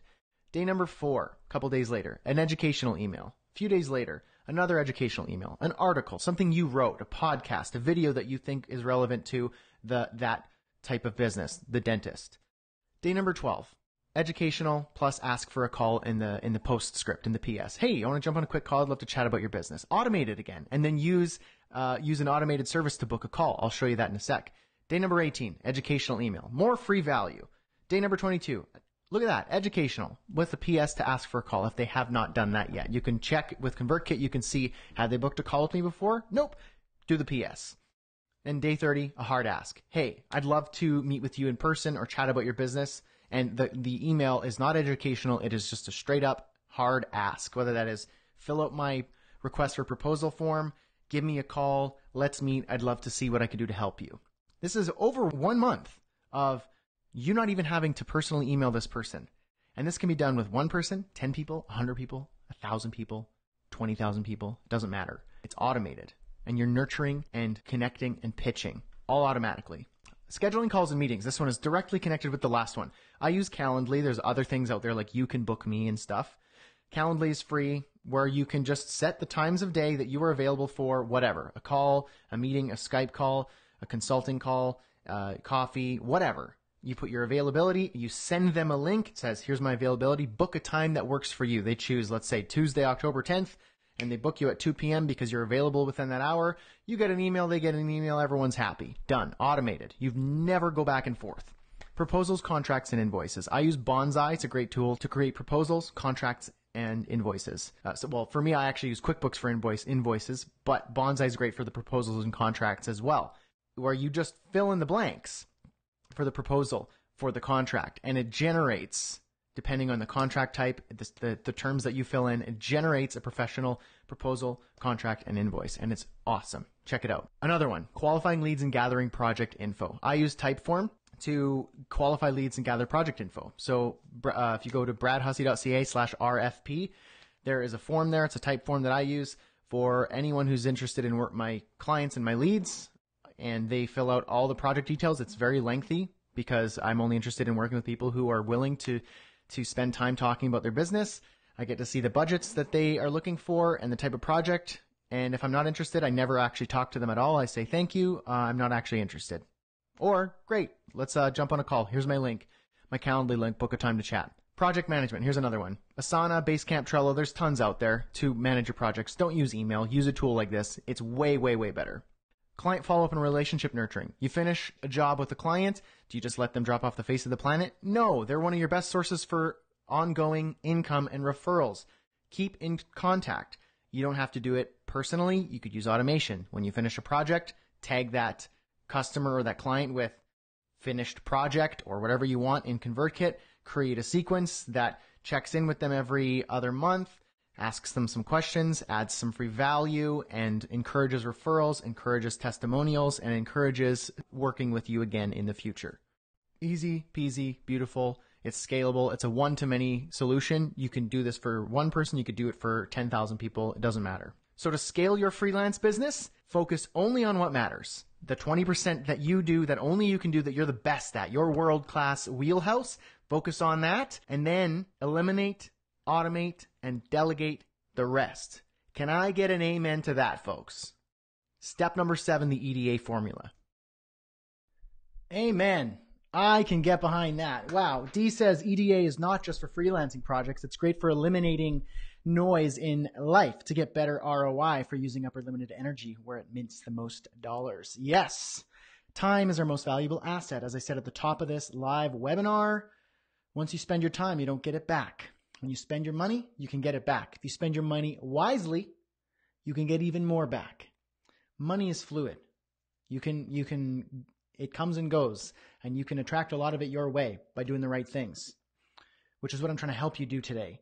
Your time is your most valuable asset. As a freelancer, you're one person. You might have a small team, maybe have an assistant, maybe eventually you grow a small team or you grow into an agency, but you still have the same hours in the day. So if you can duplicate yourself, automate repetitive tasks with software. We live in an amazing world where we can automate repetitive tasks easy, cheaply, and then delegate what you shouldn't be doing so that you can focus on your strength, so that you're not running on that hamster wheel. That skill hamster wheel of death that we talked about in the chat, where you're just always chasing the new skills.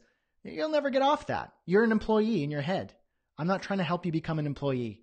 I'm a terrible employee. Don't come to me for employee advice. Come to me if you want to change your life and you want to start building a business using your strengths. Okay? Get off that hamster wheel. Find your strength. Eliminate what doesn't matter. Get rid of it. Focus. Automate repetitive tasks that can be done with computers and software and machines. Easy. I just gave you some tools. And delegate to other people who are good at other things. You're a developer and you suck at designing. Who cares? Get a great designer. I know 300 to 400 of them in Freelancing Freedom Masterclass right now, ready and hungry to help. I'll tell you about that soon. It's easy. It's simple. I mean, it's simple. Easy is relative. It's simple. And, that doesn't necessarily mean it's easy, but it's a simple formula. And it looks like Cindy, yes, marketing automation rocks. Thank you guys. I'm using Asana, but I don't love it. Try Trello. I like Trello. There's a lot of other tools. Monday.com. Signed up for the masterclass, Steven. You are amazing. I cannot wait to personally meet you. We'll be chatting soon. You can believe that. George, you signed up. Amazing. Well, by the way, guys, you get the bonuses that you hear about today because you signed up already. So I'm really grateful for you. Cannot wait to meet you in person, or at least digitally. We'll chat. Don't worry about it. Let me see here. Do you love Nuri? Do you have a community or something like that want to join? Yes, I do. And I don't want to jump into it yet. I'm going to tell you about Masterclass. I have the best community, and I'm going to start saying that now because it is growing and it is insane, and I love this Freelancing Freedom family that I have been able to put together, and it's getting better and better. And starting today, it's getting even better. So I cannot wait to tell you about that, but I will hold my tongue because there's one more piece left to this puzzle. Stan, word up. Great. Ian needs the slides. Can't keep up. Don't worry. We'll talk about that later. Trello was awesome, says Cindy. Amen, amen, amen, amen. Brad's taking y'all to church today. That's what's happening. All right. Everyone, it sounds like the EDA formula blew some minds, and I like that. It is key so that you can grow your solo business and make your 10,000, make your 50,000, break your six figures. It's possible. And it's possible without hiring expensive people and employees and having crazy overhead. You can have a six-figure business. I know people who are seven figures and more and working as a solo entrepreneur with maybe a few team members. And it just blows my mind. So trying to make an extra 10,000, trying to make an extra 50, trying to make an extra six figures, and trying to build an actual business around your strength, it is possible. And I am trying to open your mind to that. And I have, I'm so excited about it. I can't. I'm going to hold my tongue. There's more. So I want to jump into our final step here, step 8. And then I've got something insanely exciting to share with you. So let's go into this one. Listen up. Here we go. Finally, step number 8, how to keep the fire lit under your ass for never-ending passion. Starting a freelance business takes time, determination, persistence, and hard work. Everybody here should understand that. It's easy with all of this work you put into it. The failures, the blood, sweat, and tears, the hard work. It's easy to forget the point of it all. It's easy to lose sight of why you started this. I believe that something called you to this path. And for some reason, you chose to follow that calling, which is why you're here. So when times are hard, you experience failure and you feel like giving up, you need to remind yourself of why you chose this path, or perhaps why this path chose you. Many people know this as the "what is your why?" It's a phenomenon that's going around now, started by Simon Sinek. He had a TED Talk called How Great Leaders Inspire Change, and his whole mission is about understanding your why. Now, I won't go into the depths of it all. You can Google the video, Simon Sinek, What is Your Why? You'll find it. Handsome gentleman with glasses with a pie chart behind him. Check it out when you get a moment later. But the point of this whole What is Your Why is to dig deep down into why you're doing this. Not, oh, freelancing's fun. I like it. Or, I don't know, I don't like my boss. Or, I like web design, so, I don't know, I thought I could make some money at it. Go deep. Ask yourself, why are you even bothering? Why do you do this? What gets you up in the morning? Not even just, you want to be a freelance web designer. Why do you want to be a freelance web designer? Why are you choosing this path? What gets you up in the morning? What excites you? What inspires you? What is that core principle beneath everything that tells you this is why I am doing this? So tell us in the comments right now if you have an idea. Why do you want to be a freelancer? What does that mean to you? What gets you up in the morning so that you can freelance, so that you can think about freelancing? What is it? And how will you remind yourself that what you are doing is worth doing? I'm asking you, what is your why? Now, while you are all sharing this in the comments and thinking about what your why is, there's no wrong answer here. Just go deep and just try your best. For me, I like to come back to what I call my 3 F's. Family, freedom, finances. My family is my life. They are everything to me. I have 2 small children and I have a beautiful wife. And I work from home and I get to see them every day. For me, freelancing means I get to be with my family. I get to watch my children grow up. My children have always had me home. They always know that daddy's down in the studio working. They've never known any different. They actually think at least my daughter thinks it's different when people work away from their home because work is at home. That's what she thinks. And for me, that's wonderful because I am accessible.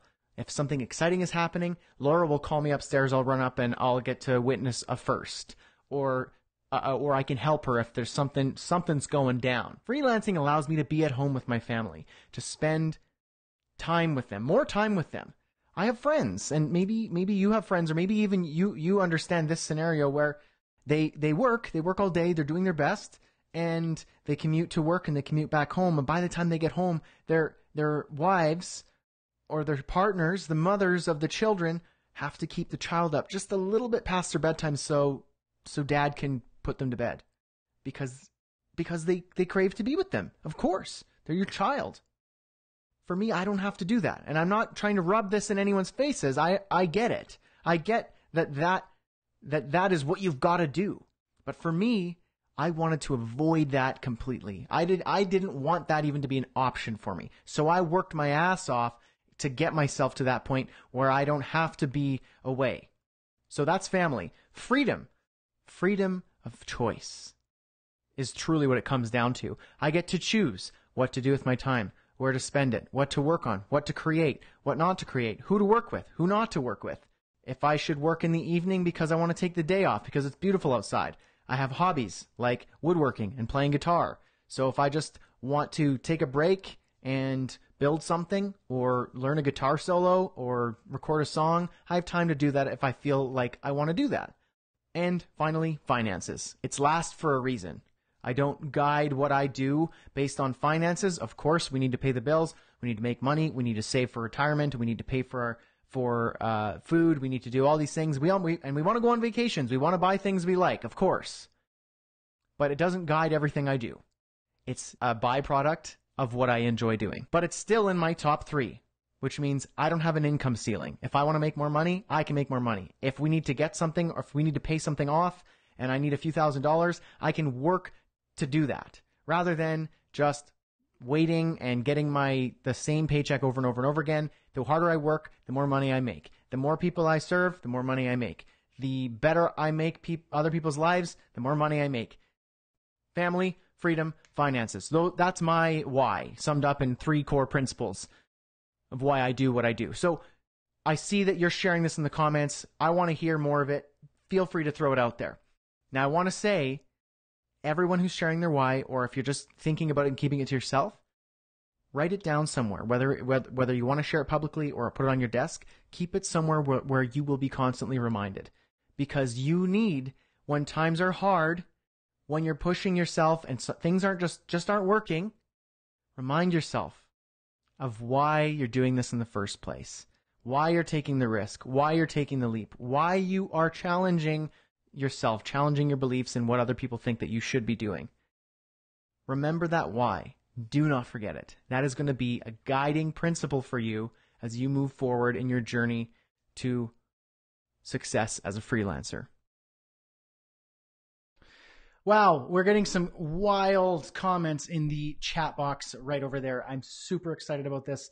You guys are opening up, opening your hearts, opening your minds, and letting me know your why. You're sharing with hundreds of people here your why and why you're doing this, what gets you up in the morning, what makes you realize that you can take charge, and it starts today. It starts in your head, it starts today, and you got to take the first step.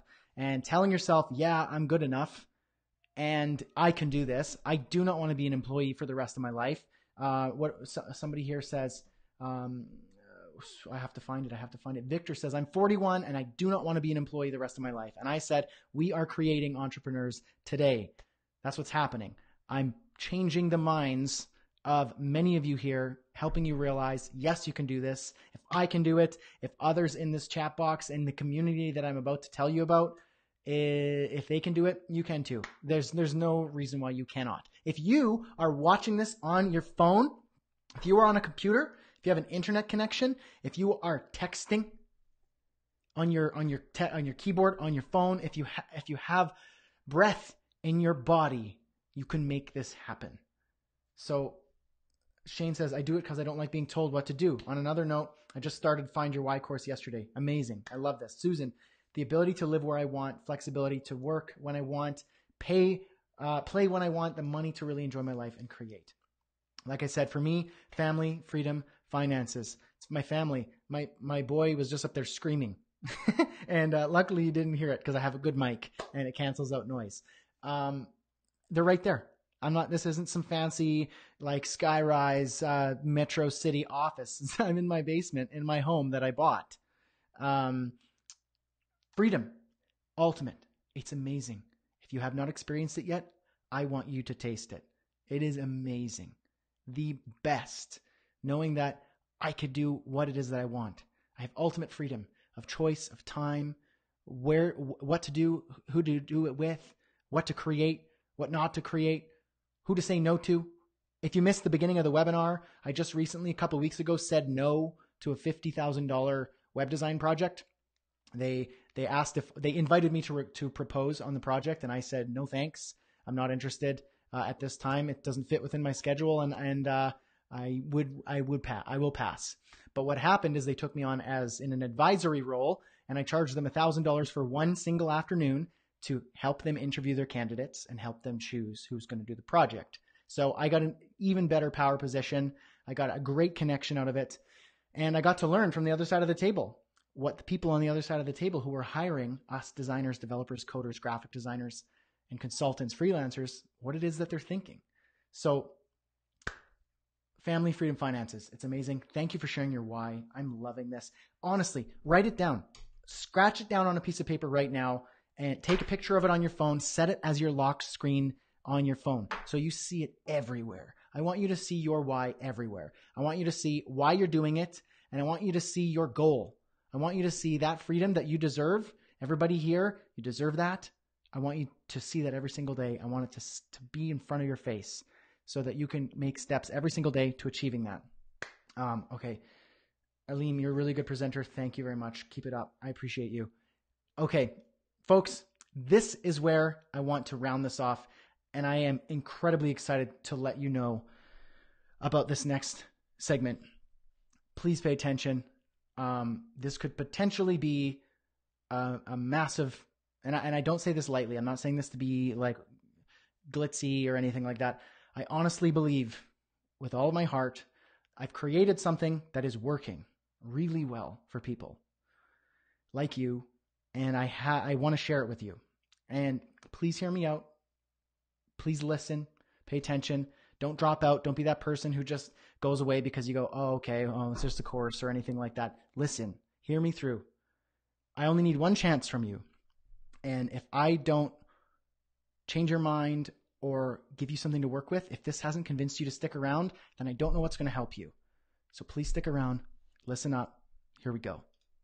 So we just covered a ton of ground, the 8 steps to getting fully booked as a freelancer. I hope you've been taking notes, and I hope so far this has been valuable to you. We covered how to start today, what your client actually needs, how to be world-class in one thing, the barbecue method, the stupid simple pricing strategy, building a bridge, the EDA formula for scaling, and the secret to keeping the fire lit. So I know that this was a lot, and I'm so grateful that you've been sticking around to learn everything that I have to show you today. So I have a question. I have a question for everybody here.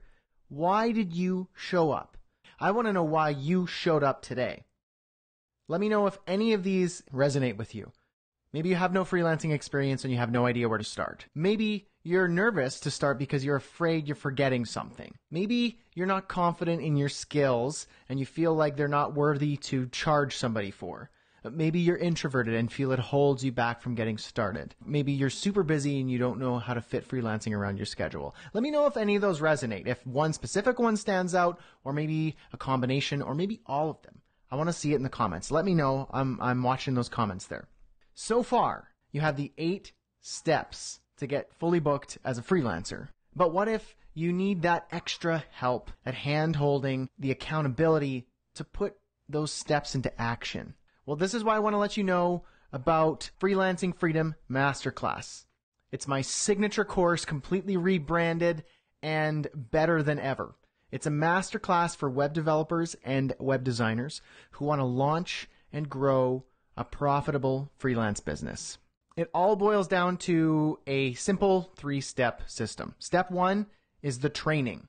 We have 50 videos, 11 printable workbooks with over 100 pages, live group coaching. We call them hot seats, and we get all of our freelancers together in a live coaching call, and we get one freelancer who is willing to jump up on the screen and we dive into their business, their issues, their problems, any questions. People are free to jump in, ask questions, share their expertise, their thoughts. We also do regular live workshops and challenges. So the training is a set of core videos, 50 of them in fact, over 11 modules that help you to plan, launch, and grow a successful and profitable freelance business. You could see here the 11 modules: getting started, your niche, portfolio, pricing, finding clients, booking clients part 2, onboarding, planning projects, business management, and income consistency. So these are the core video modules with 50 videos. This is a living and breathing training program. Also, to stick with my own personal style, I like to let my personality come through in the videos and the training and the entire experience. And some of you might even know that I don't take myself that seriously in my videos. I like to let my personality come through and make some jokes and be a little bit weird. And I think that that helps people relax so that they feel a little bit more comfortable, like they have a friend helping them through this entire journey. So I just want to show you a quick little clip from one of the videos in the course, just to give you an idea of what you might expect with some of the videos.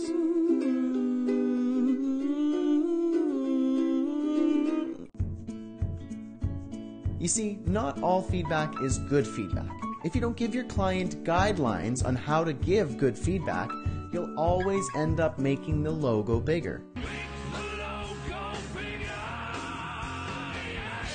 And you'll waste time on non-important details like making things stand out, adding more color, and slowly but steadily, you'll be bled dry of your professional expertise. Some examples of bad feedback would be, this should pop more. Can we change the button color? Let's rearrange the navigation bar. Can we add some flashy graphics?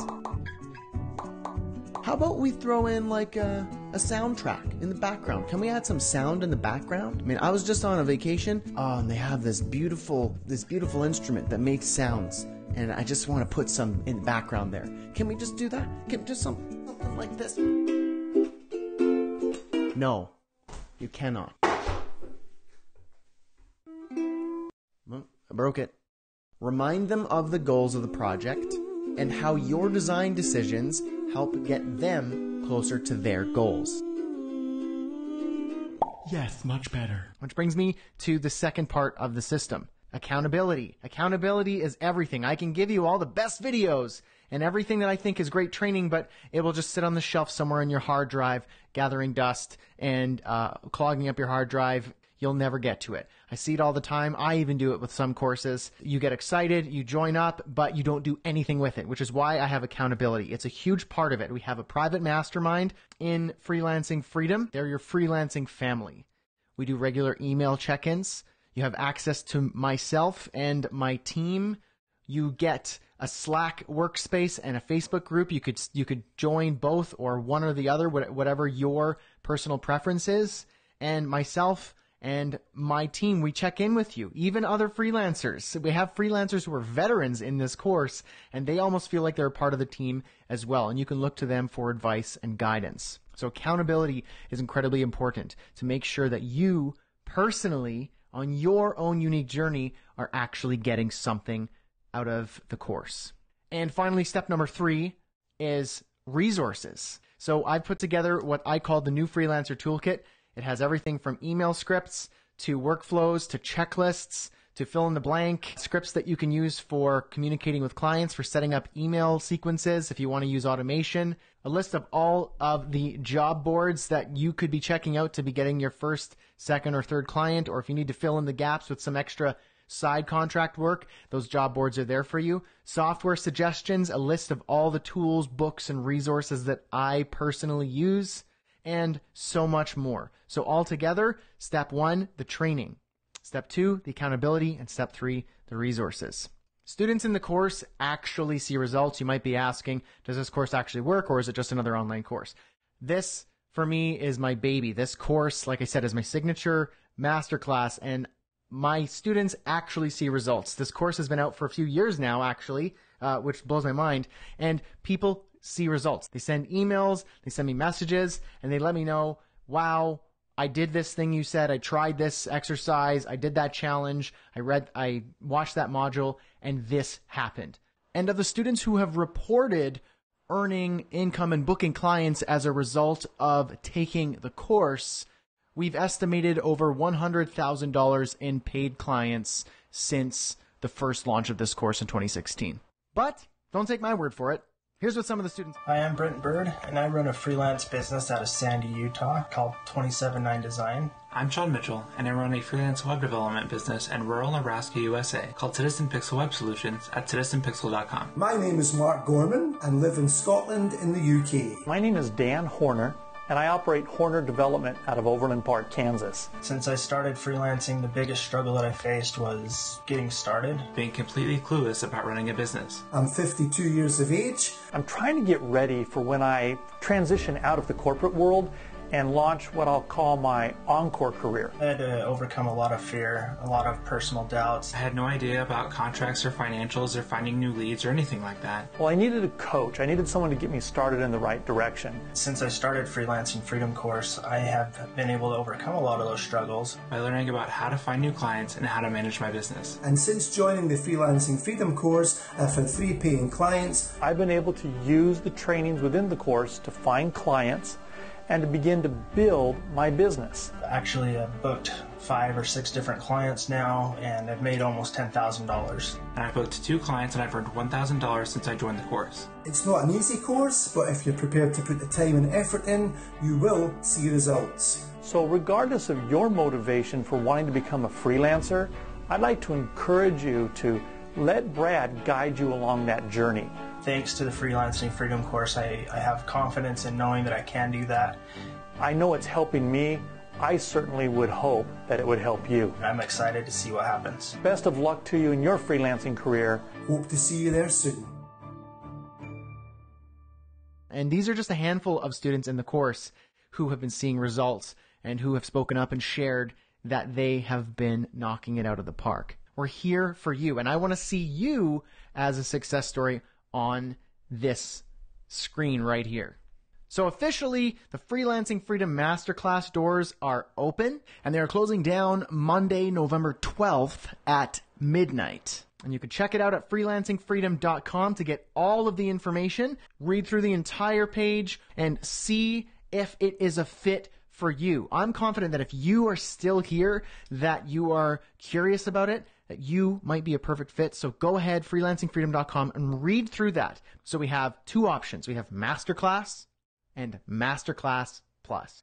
Masterclass is the video training, the workbooks, the toolkit, the mastermind, and the hot seats. Everything that I just talked to you about, the step 1, 2, and 3, everything you just saw is yours in Masterclass. Masterclass Plus is everything in Masterclass plus personal portfolio teardown, plus access to the replays of the videos of other people's portfolios I've torn down. Real-time freelancing job board. So that list of job boards in the PDF that I told you about, will have an interactive real-time job board that updates every single day with dozens of new jobs for freelancers, for designers and developers alike within the course. You can go in and you can look and you can say, look, there's someone who needs a graphic designer for a freelance job, for a contract. There are dozens of jobs that get posted daily, so you'll have access to that right within the course.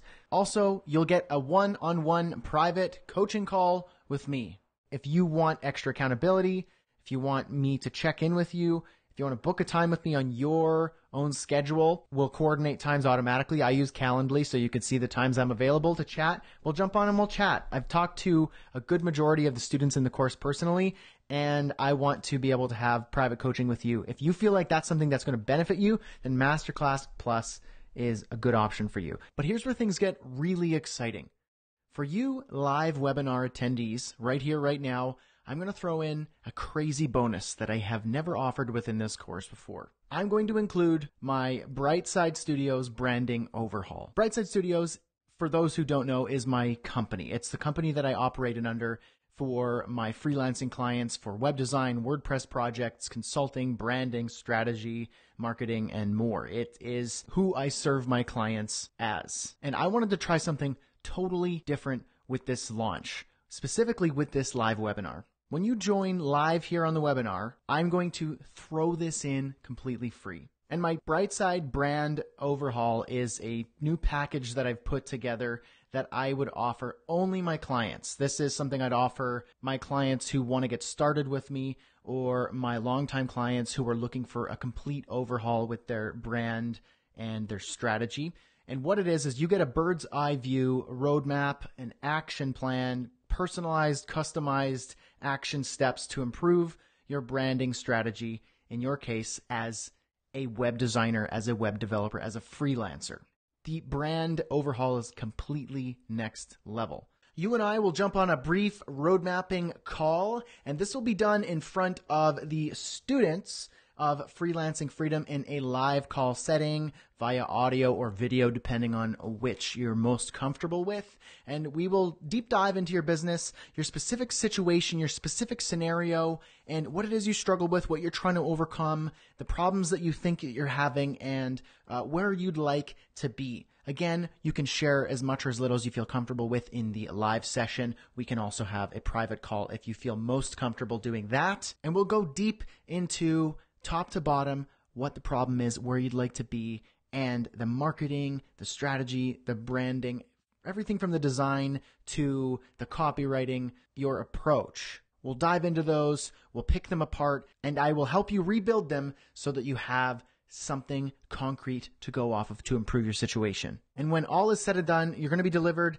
a neat and tidy digital package complete with the audits, the action plans, suggestions, recommendations, steps to improve your website, your design, your style, your branding strategy, important pages, your sales funnel, resource recommendations, landing page and design examples, possibly even some copy and paste swipe files, on-page and off-page SEO recommendations if that's important, product and service breakdowns, pricing strategies and what you should be using and how you should be approaching that and selling that to your client, even a downloadable funnel or set of funnels so that you can implement those, whether it's a one-click install with software like ConvertKit, or a visual representation so that you know how to implement this new branding and marketing strategy in your business. And like I said, all of this is delivered in a neat and tidy digital package, complete with recordings, files, swipe assets, and everything that you specifically need in your situation. And this is something that, again, like I mentioned, I haven't offered to anyone here before. It's a Brightside Studios product and something that I would easily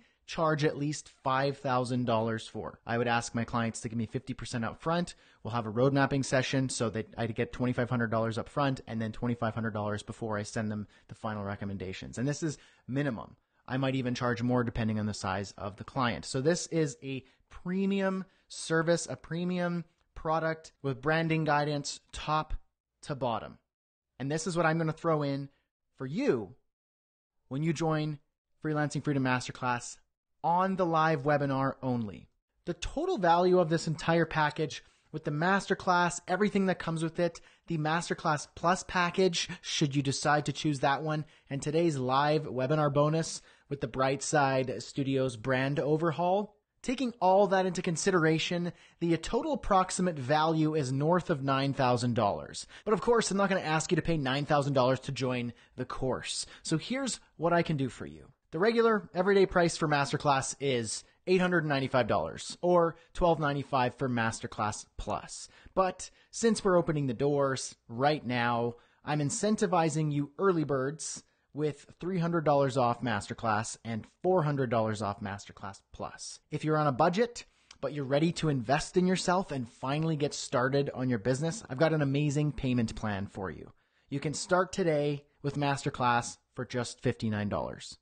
And as you soak in the training, participate in the community, and build your business with me by your side, you simply pay off your enrollment in 12 easy monthly installments of $59. And if you'd like to join Masterclass Plus, you can start today for $89 and pay it off in the same 12 monthly installments of $89. And of course, for you live attendees, you not only get this great pricing, but you'll get the live exclusive webinar bonus, the $5,000 value Brightside Studios brand overhaul package. Don't forget, doors close to the course on Monday, November 12th at midnight. The current price I'm offering you right now is only available until tomorrow. And for you live webinar attendees, right now is the time to join if you want to access that brand overhaul bonus. Go to freelancingfreedom.com for more details and to join yourself up. I also want to make sure that you know that I'm completely transparent and honest, and I do this to help you. I've done my best to take out the risk for you. I have a 30-day refund policy, no questions asked. So if any point within the first 30 days you join up, you realize, not for me, for any reason, you don't even have to tell us. Email us, we will refund your money. Done. Easy. But I've added something else. I have what's called the 180-day first paying client guarantee, which means if you do the work, you make an honest attempt, and you actually try what the course is saying, and you do what I'm trying to tell you to do, and you don't have your first or next paying client within 180 days of joining, you get your money back, plus you keep the course. Now, to be completely honest, this isn't an extended refund window. Don't think that you have 180 days to just send me an email and say, hey, I think I did the work, but you don't have a client for me, so I'm out. Peace. Not happening that way. You actually have to try. So I'm incentivizing hard work here, and if it's not working for you, I've failed you, and that's why I have this in place. So there's zero risk for you. Joining the course is incredibly simple. All you got to do is go to freelancingfreedom.com/join. That'll take you to this nice, beautiful page that I whipped up for you. Right here, you'll see which flavor is for you. It'll give you both options that we just talked about.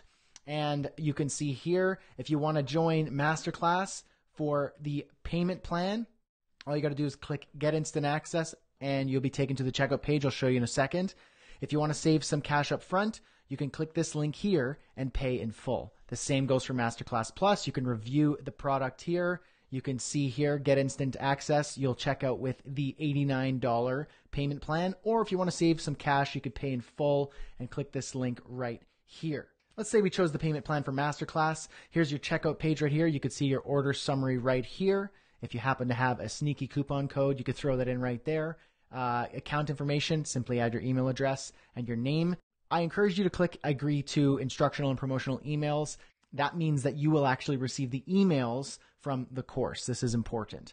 Payment information, very simple. If you already have an account with us and you've already purchased a product on our website, then you won't even need to enter this. You just click enroll in the course. Otherwise, enter your credit card information, very simple, agree to the terms, and hit enroll in course. You'll be on your way. Mere seconds after hitting that yellow button to enroll, you get a happy welcome email from me and my team, where you will then be taken directly to your dashboard. You can see your courses there. Right here we have Freelancing Freedom Masterclass. Go ahead, click on that. That'll take you directly to your class curriculum where you can go ahead and get started with the lectures. All right, folks, the game is on. It is on right here. You can see in the sidebar right there all the information, what you get when you join the masterclass right now. For the live attendees, you get that crazy early bird discount plus the $5,000 Brightside brand overhaul bonus. We have a lot of questions coming in, and I'm going to address as many questions as I possibly can to be respectful of people's time. I also want to address a couple things in the chat that is live right here. Brad says, Brad, you said this offer is up tomorrow, and on the video it says November 12th. The course closes November 12th. The course is open for enrollment for one entire week, but it is closing on Monday, November 12th at midnight. This specific offer, your $59 payment plan and the insane Brightside brand overhaul bonus, that is only available right now on the webinar. The discount will expire tomorrow. The bonus, that's only for live attendees. So if you're watching the replay, you can't claim the brand overhaul, but you still have access to that discount. And the discount expires on November 7th at midnight. The course is open, however, for a week. So you have one entire week to make a decision about the course. But now is the best time. You get the best price, you get the best bonus, and you get to jump in there, strike while the iron's hot. You know what they say? Okay, let's see. We got some more questions. I wanted to address something here. There's going to be a lot of people, and I know that there's a lot of people wondering, can I afford this? Now, I want to tell you something. There is a study, bankrate.com. I will link up this source so you know I'm not making this up. This source says the average American spends $2,900 a year on vices: coffee, takeout, lottery tickets, fast food, and extraneous services like high expensive data plans, subscriptions that aren't necessary. But specifically coffee, takeout, and lottery tickets. Okay? It's fine if you do those things. I get coffee. I go to my favorite coffee shops. I don't buy lotto tickets because I feel like I've already hit it with my freelance business. But, I like takeout. I love ordering food. The problem here is the average American spends almost $3,000 a year on vices.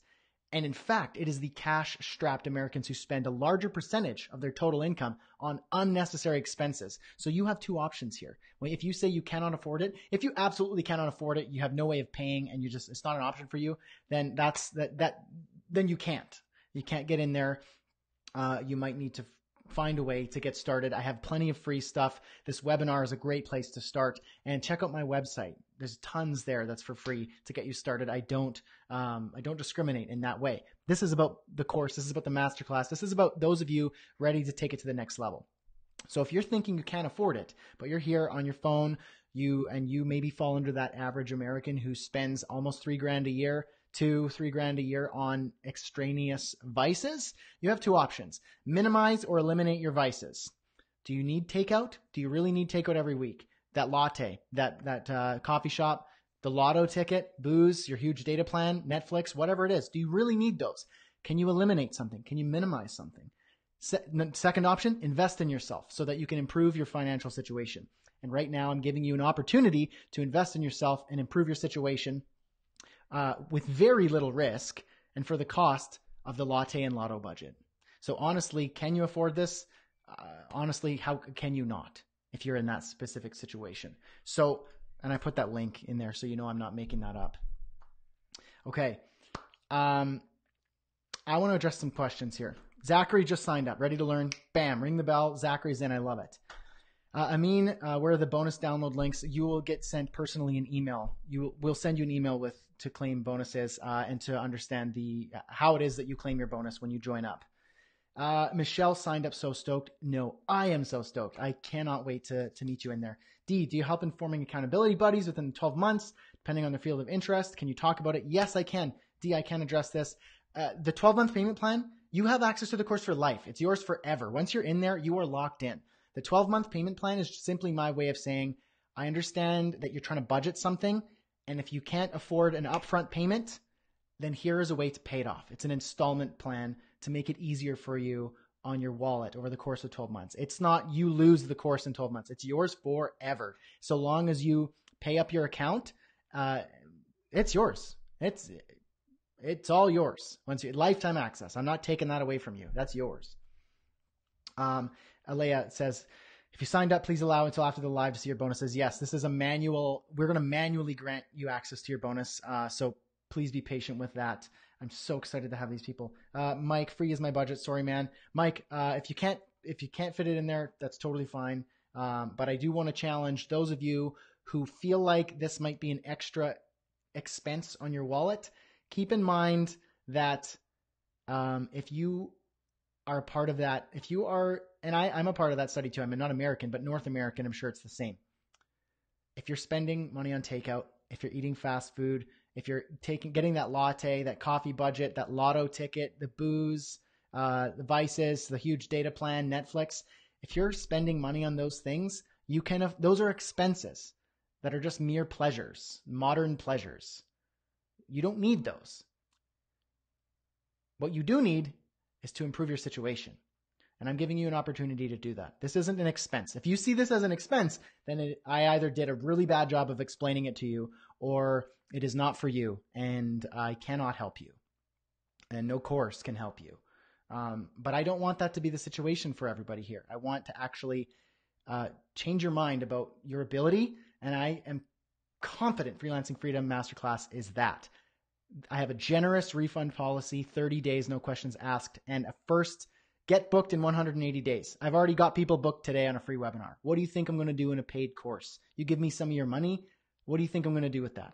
Run with it? Not a chance. I've got 300 to 400 people now holding me accountable to doing my job. So I'm in it to help you win it. Okay? So get in there, take a chance on yourself, and make magic happen. Let's answer some questions. Mike, yes, it is an investment. And if that's a mocking tone, then maybe it's not for you. But if it is, take a chance on yourself. Let me see. Jocelyn, why don't we make it the same as a credit card payment? PayPal, it's just the way our system works, our checkout system. We can only use PayPal for full pay. You can't use PayPal for payment plans because people can duck out, cancel their payment plans, and that's a little sketchy. But any questions at all, support@freelancingfreedom.com. Alea will personally take care of you. Questions. I'm going to answer a few questions here. We got a question here. Hey, Brad, is it better to learn the fundamentals first before I jump in my freelancing career, or do I jump in and get my hands dirty and learn as I go? Definitely jump in and learn as you go. Don't wait to start. That's a fool's errand. Start and learn as you go. That's how you do it. Simple answer to that question. Wendy, I have till tomorrow to sign up, right? Wendy, you have until next Monday to sign up, but you have until tomorrow for this price to join. This price is going up on Thursday. This price goes up. So right now is the best price, the best bonus, and that's what I'm doing to incentivize the early birds. So that's what I want to make sure you guys know. Tadas, imposter syndrome. How are you dealing with at the beginning of your freelance business? You fake it till you make it, my friend. Fake it till you make it. I still feel like an imposter sometimes, but I have to remind myself I have people who need me to help them. I have a duty to add value, and I would be making a grave mistake if I didn't show up and kill the imposter and be yourself, add your value. You're not an imposter. You are unique and you have value to add. You are an individual with a unique set of skills and value. Bring it, okay? Let's see. Crisco, Mike, it can be worthwhile investment. I paid $300 for a different course from Brad, and it was a huge part of me landing my first full-time job as a developer when I made the career change. Bam, testimonial right there. Didn't even ask for it. Thank you, Crisco. I'm so grateful that I've been able to help you. Michelle, I also signed up for marketing automations and funnels, but it looks like it's already included in the program. Is that right? Nope, it's not that. It's separate. That's a separate product. It is an add-on if you wanted to add it on, but if you already have it, then you don't need to add it on. Just to answer your question, Michelle. Any questions at all, send us a message, send us an email. We're going to be in Slack, Alea and I. We're there to help if you have any questions. So we're here. I'm not going to disappear after this. You're not going to be able to get rid of me now once we're in there. George, I spent $48K in tuition for college courses. That was kind of a no-brainer. This was kind of a no-brainer. George, I love you. Absolutely. It's arguable what you get when you join university and college. This is practical. I'm asking pennies compared to your college tuitions and what you pay, for extra education. And I am handing you a framework and accountability in a community. And I'm giving you, if you thought today was a push, just wait till you get into the course. Tadas, you're very welcome. I'm so glad that I've been able to help. Question. Hey, Brad, is the job board for dev jobs or does it include UX design jobs? Grady, it has an insane amount of jobs. Dev, front end, back end, design, UX, UI, consulting, and everything in between. I'm pulling from all of the job boards that I could possibly find, all the good ones, and I categorize them. And you get separate notifications. If you get Masterclass Plus, you get separate notifications in the different Slack channels that are locked for you to see, here are the dev jobs, here are the design jobs, here are the creative jobs, here are the management jobs, here are the consulting, so on and so forth. Will, of course, help with getting online or local clients. Both. There we go.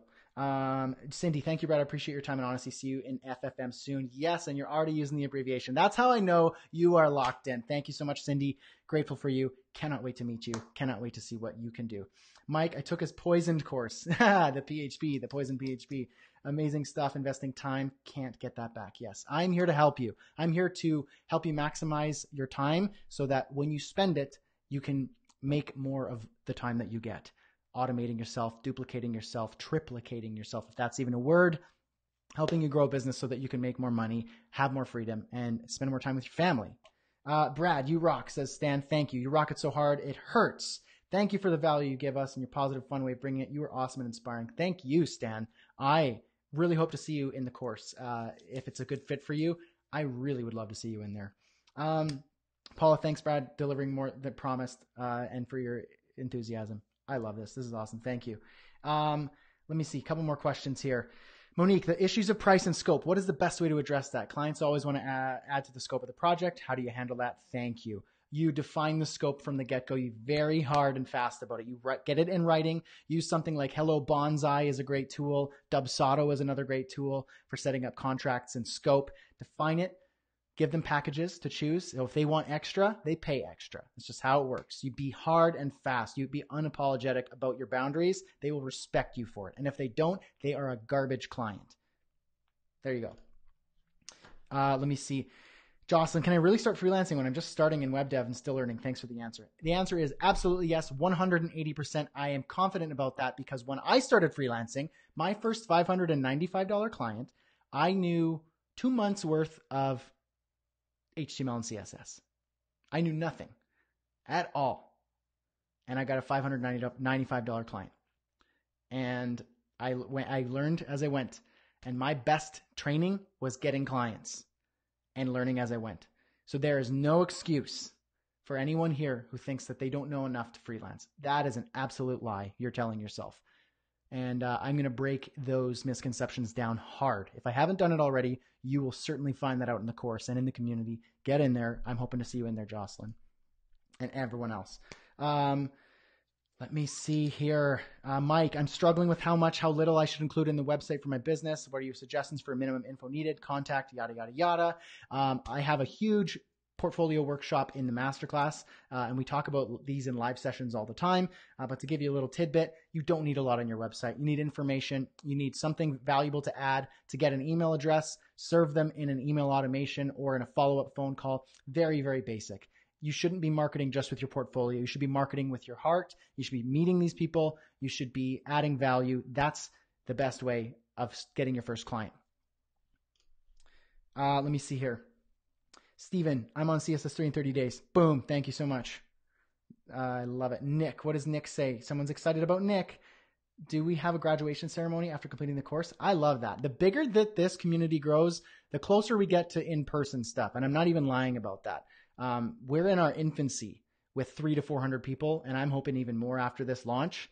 The bigger we get these numbers in the community, the more viable it is for me to make something happen in person. I'm not even lying about that. So this is the best time to join, folks. Let me see. This is awesome, Brad. I'm in to look forward to taking my life back. Ronik, I hope I'm getting your name right. I am excited to meet you.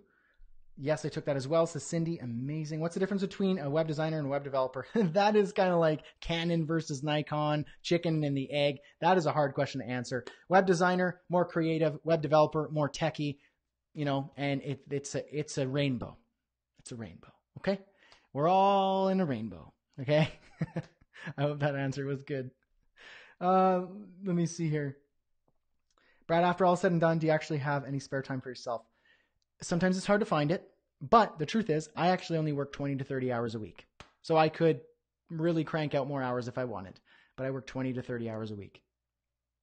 So if that answers your question, I have freedom and it is awesome. And I want you guys to have it too, which is why I put this together. Okay. When all is said and done. Nick,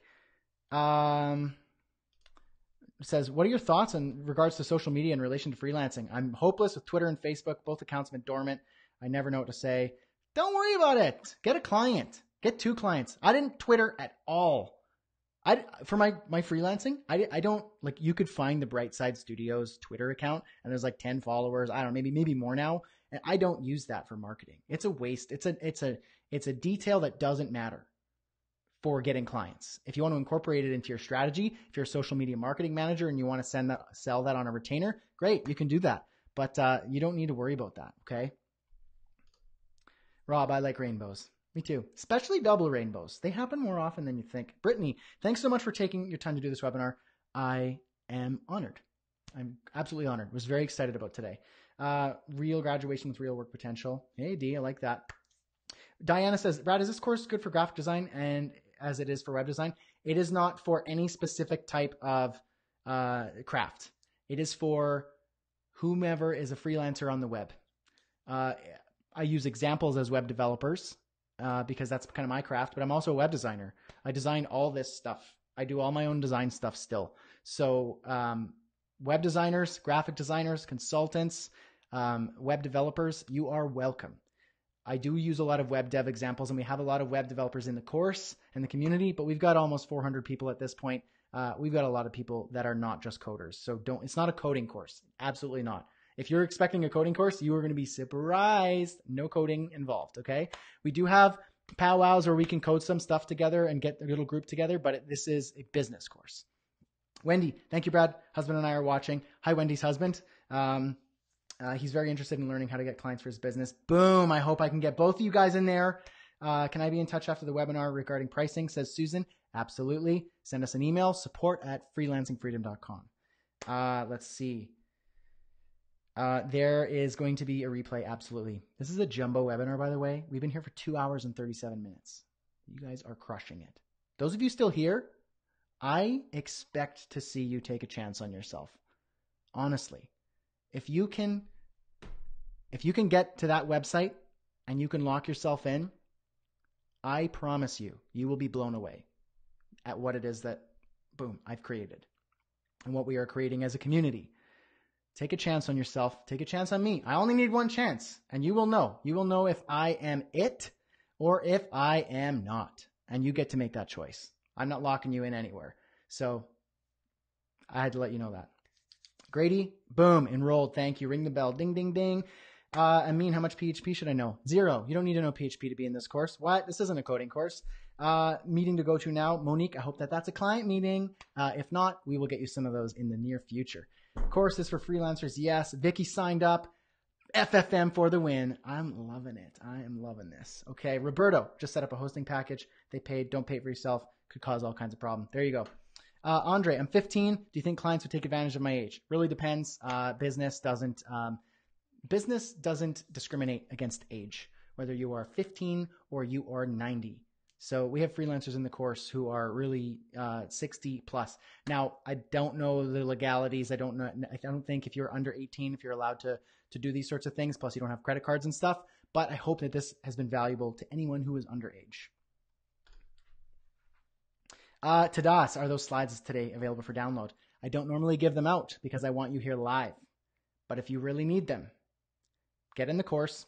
I'll make sure you get those.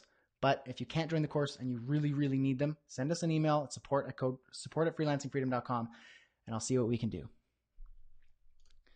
Let me see. Congrats, new FMM students. I'm loving this.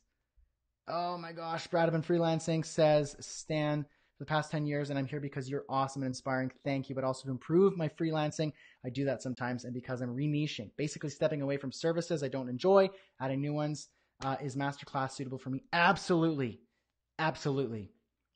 This is a great place. Surrounding yourself with people who may or may not be serving a similar niche, who can help, you could bounce ideas off of. We do live training sessions. We do live hot seats. This is a living, breathing experience. It's not just a video course, although there is a lot of those. So a lot of videos. But absolutely, you don't need to be locked into your niche. You could change halfway through. I'm pretty sure Alea, she went in as one thing, and 2 years later, totally different niche. And she could tell you more about that. Believe me. I'm in, says Damien. Boom. Thank you. Ring the bell. I just started some freelancing. I just hope I will get time to complete Masterclass. Take your time with it. There's no rush. I'm not taking it away from you. Once it's yours, it's yours. It is yours. Once I've joined your Masterclass, says Rob, when I've completed that, what happens then? Do I need Masterclass Plus? Nope. Not at all. Nope. It is what it is. If you want more time with me, we can do strategy calls. We can do one-on-one consulting. We could take it further in a custom way. This is the thing that I am offering. This is my signature offer. Okay? And it's yours for life once you join up. So I'm hoping that these are getting your questions answered here. Victor, what experience level is required for this to be valuable? I'm a total noob just starting Bootstrap. No experience, just the desire and internet connection. Let's start there. Let me see. These are great questions. Yeah, Alea went in as a web dev. Today I'm running a business management agency. Boom. There we go. You could change your niche.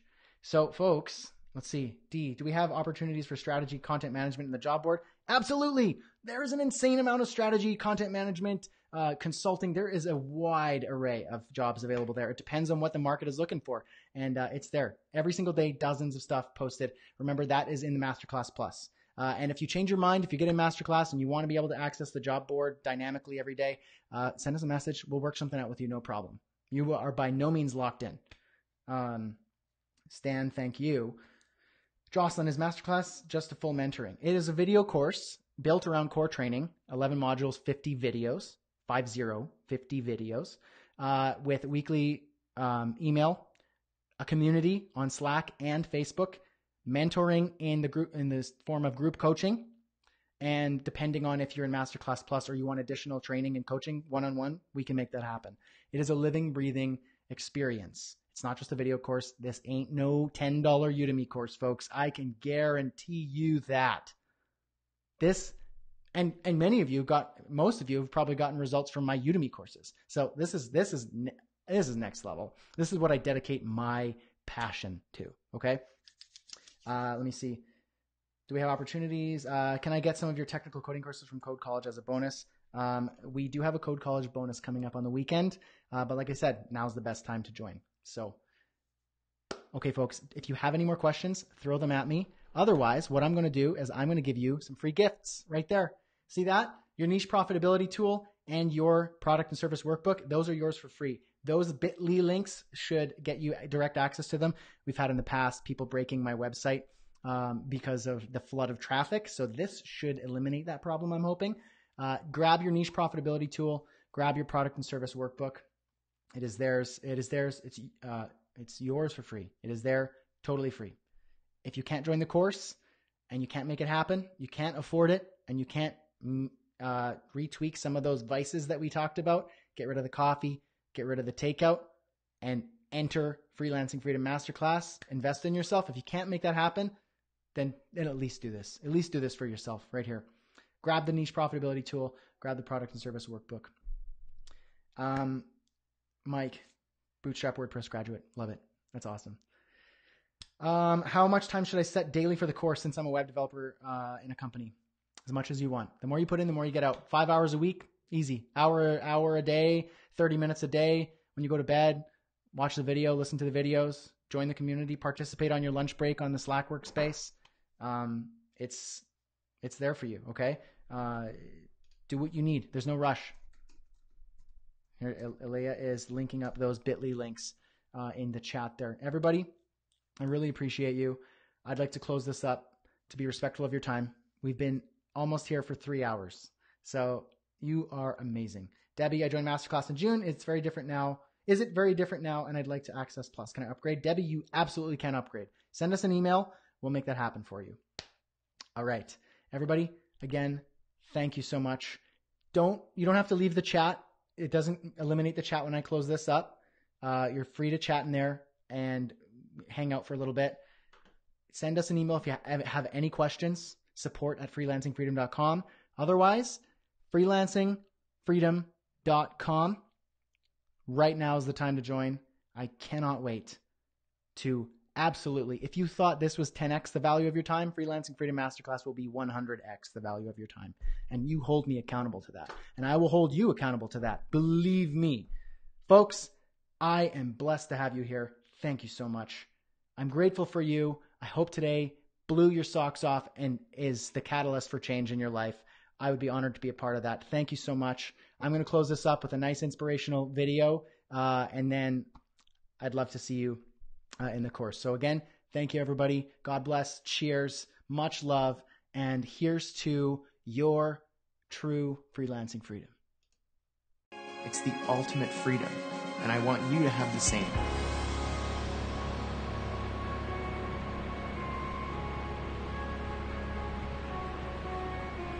Which is why I created the Freelancing Freedom course. I've taken everything that I've learned over the years as a freelancer and packaged it in an implementation program that you can use to build a freelancing business from scratch with no clients and no experience. You're going to learn the things that I wish I had access to when I started out. And I'm going to answer everyone's #1 question. How do I get clients?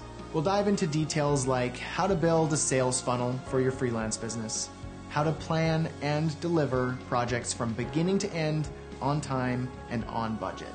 I'll show you how to nail client meetings, create multiple sources of steady income, and sell yourself, all without feeling sleazy. In addition to all that, you'll get access to the Freelancing Freedom Group, a private community of freelancers who will hold you accountable and where you can ask questions and share your ideas. To make sure nobody gets left behind, I'll be hosting live Q&A sessions every month to answer all of the freelancing questions you have on your mind. You're going to get the new Freelancer Toolkit, a welcome package that's loaded with a ton of valuable worksheets, templates, and resources. It's everything you need to get your hands dirty before you even start the course. My life changed when I reflected on how I spent my time and who I spent it with. The weight of those questions redirected my life on a path that is more fulfilling and more amazing than I could have ever imagined. I want you to join me on this path. Take back your time, live the life you were meant to live, and build a successful freelancing business with me by your side. Enroll in the Freelancing Freedom course today, and let's get started.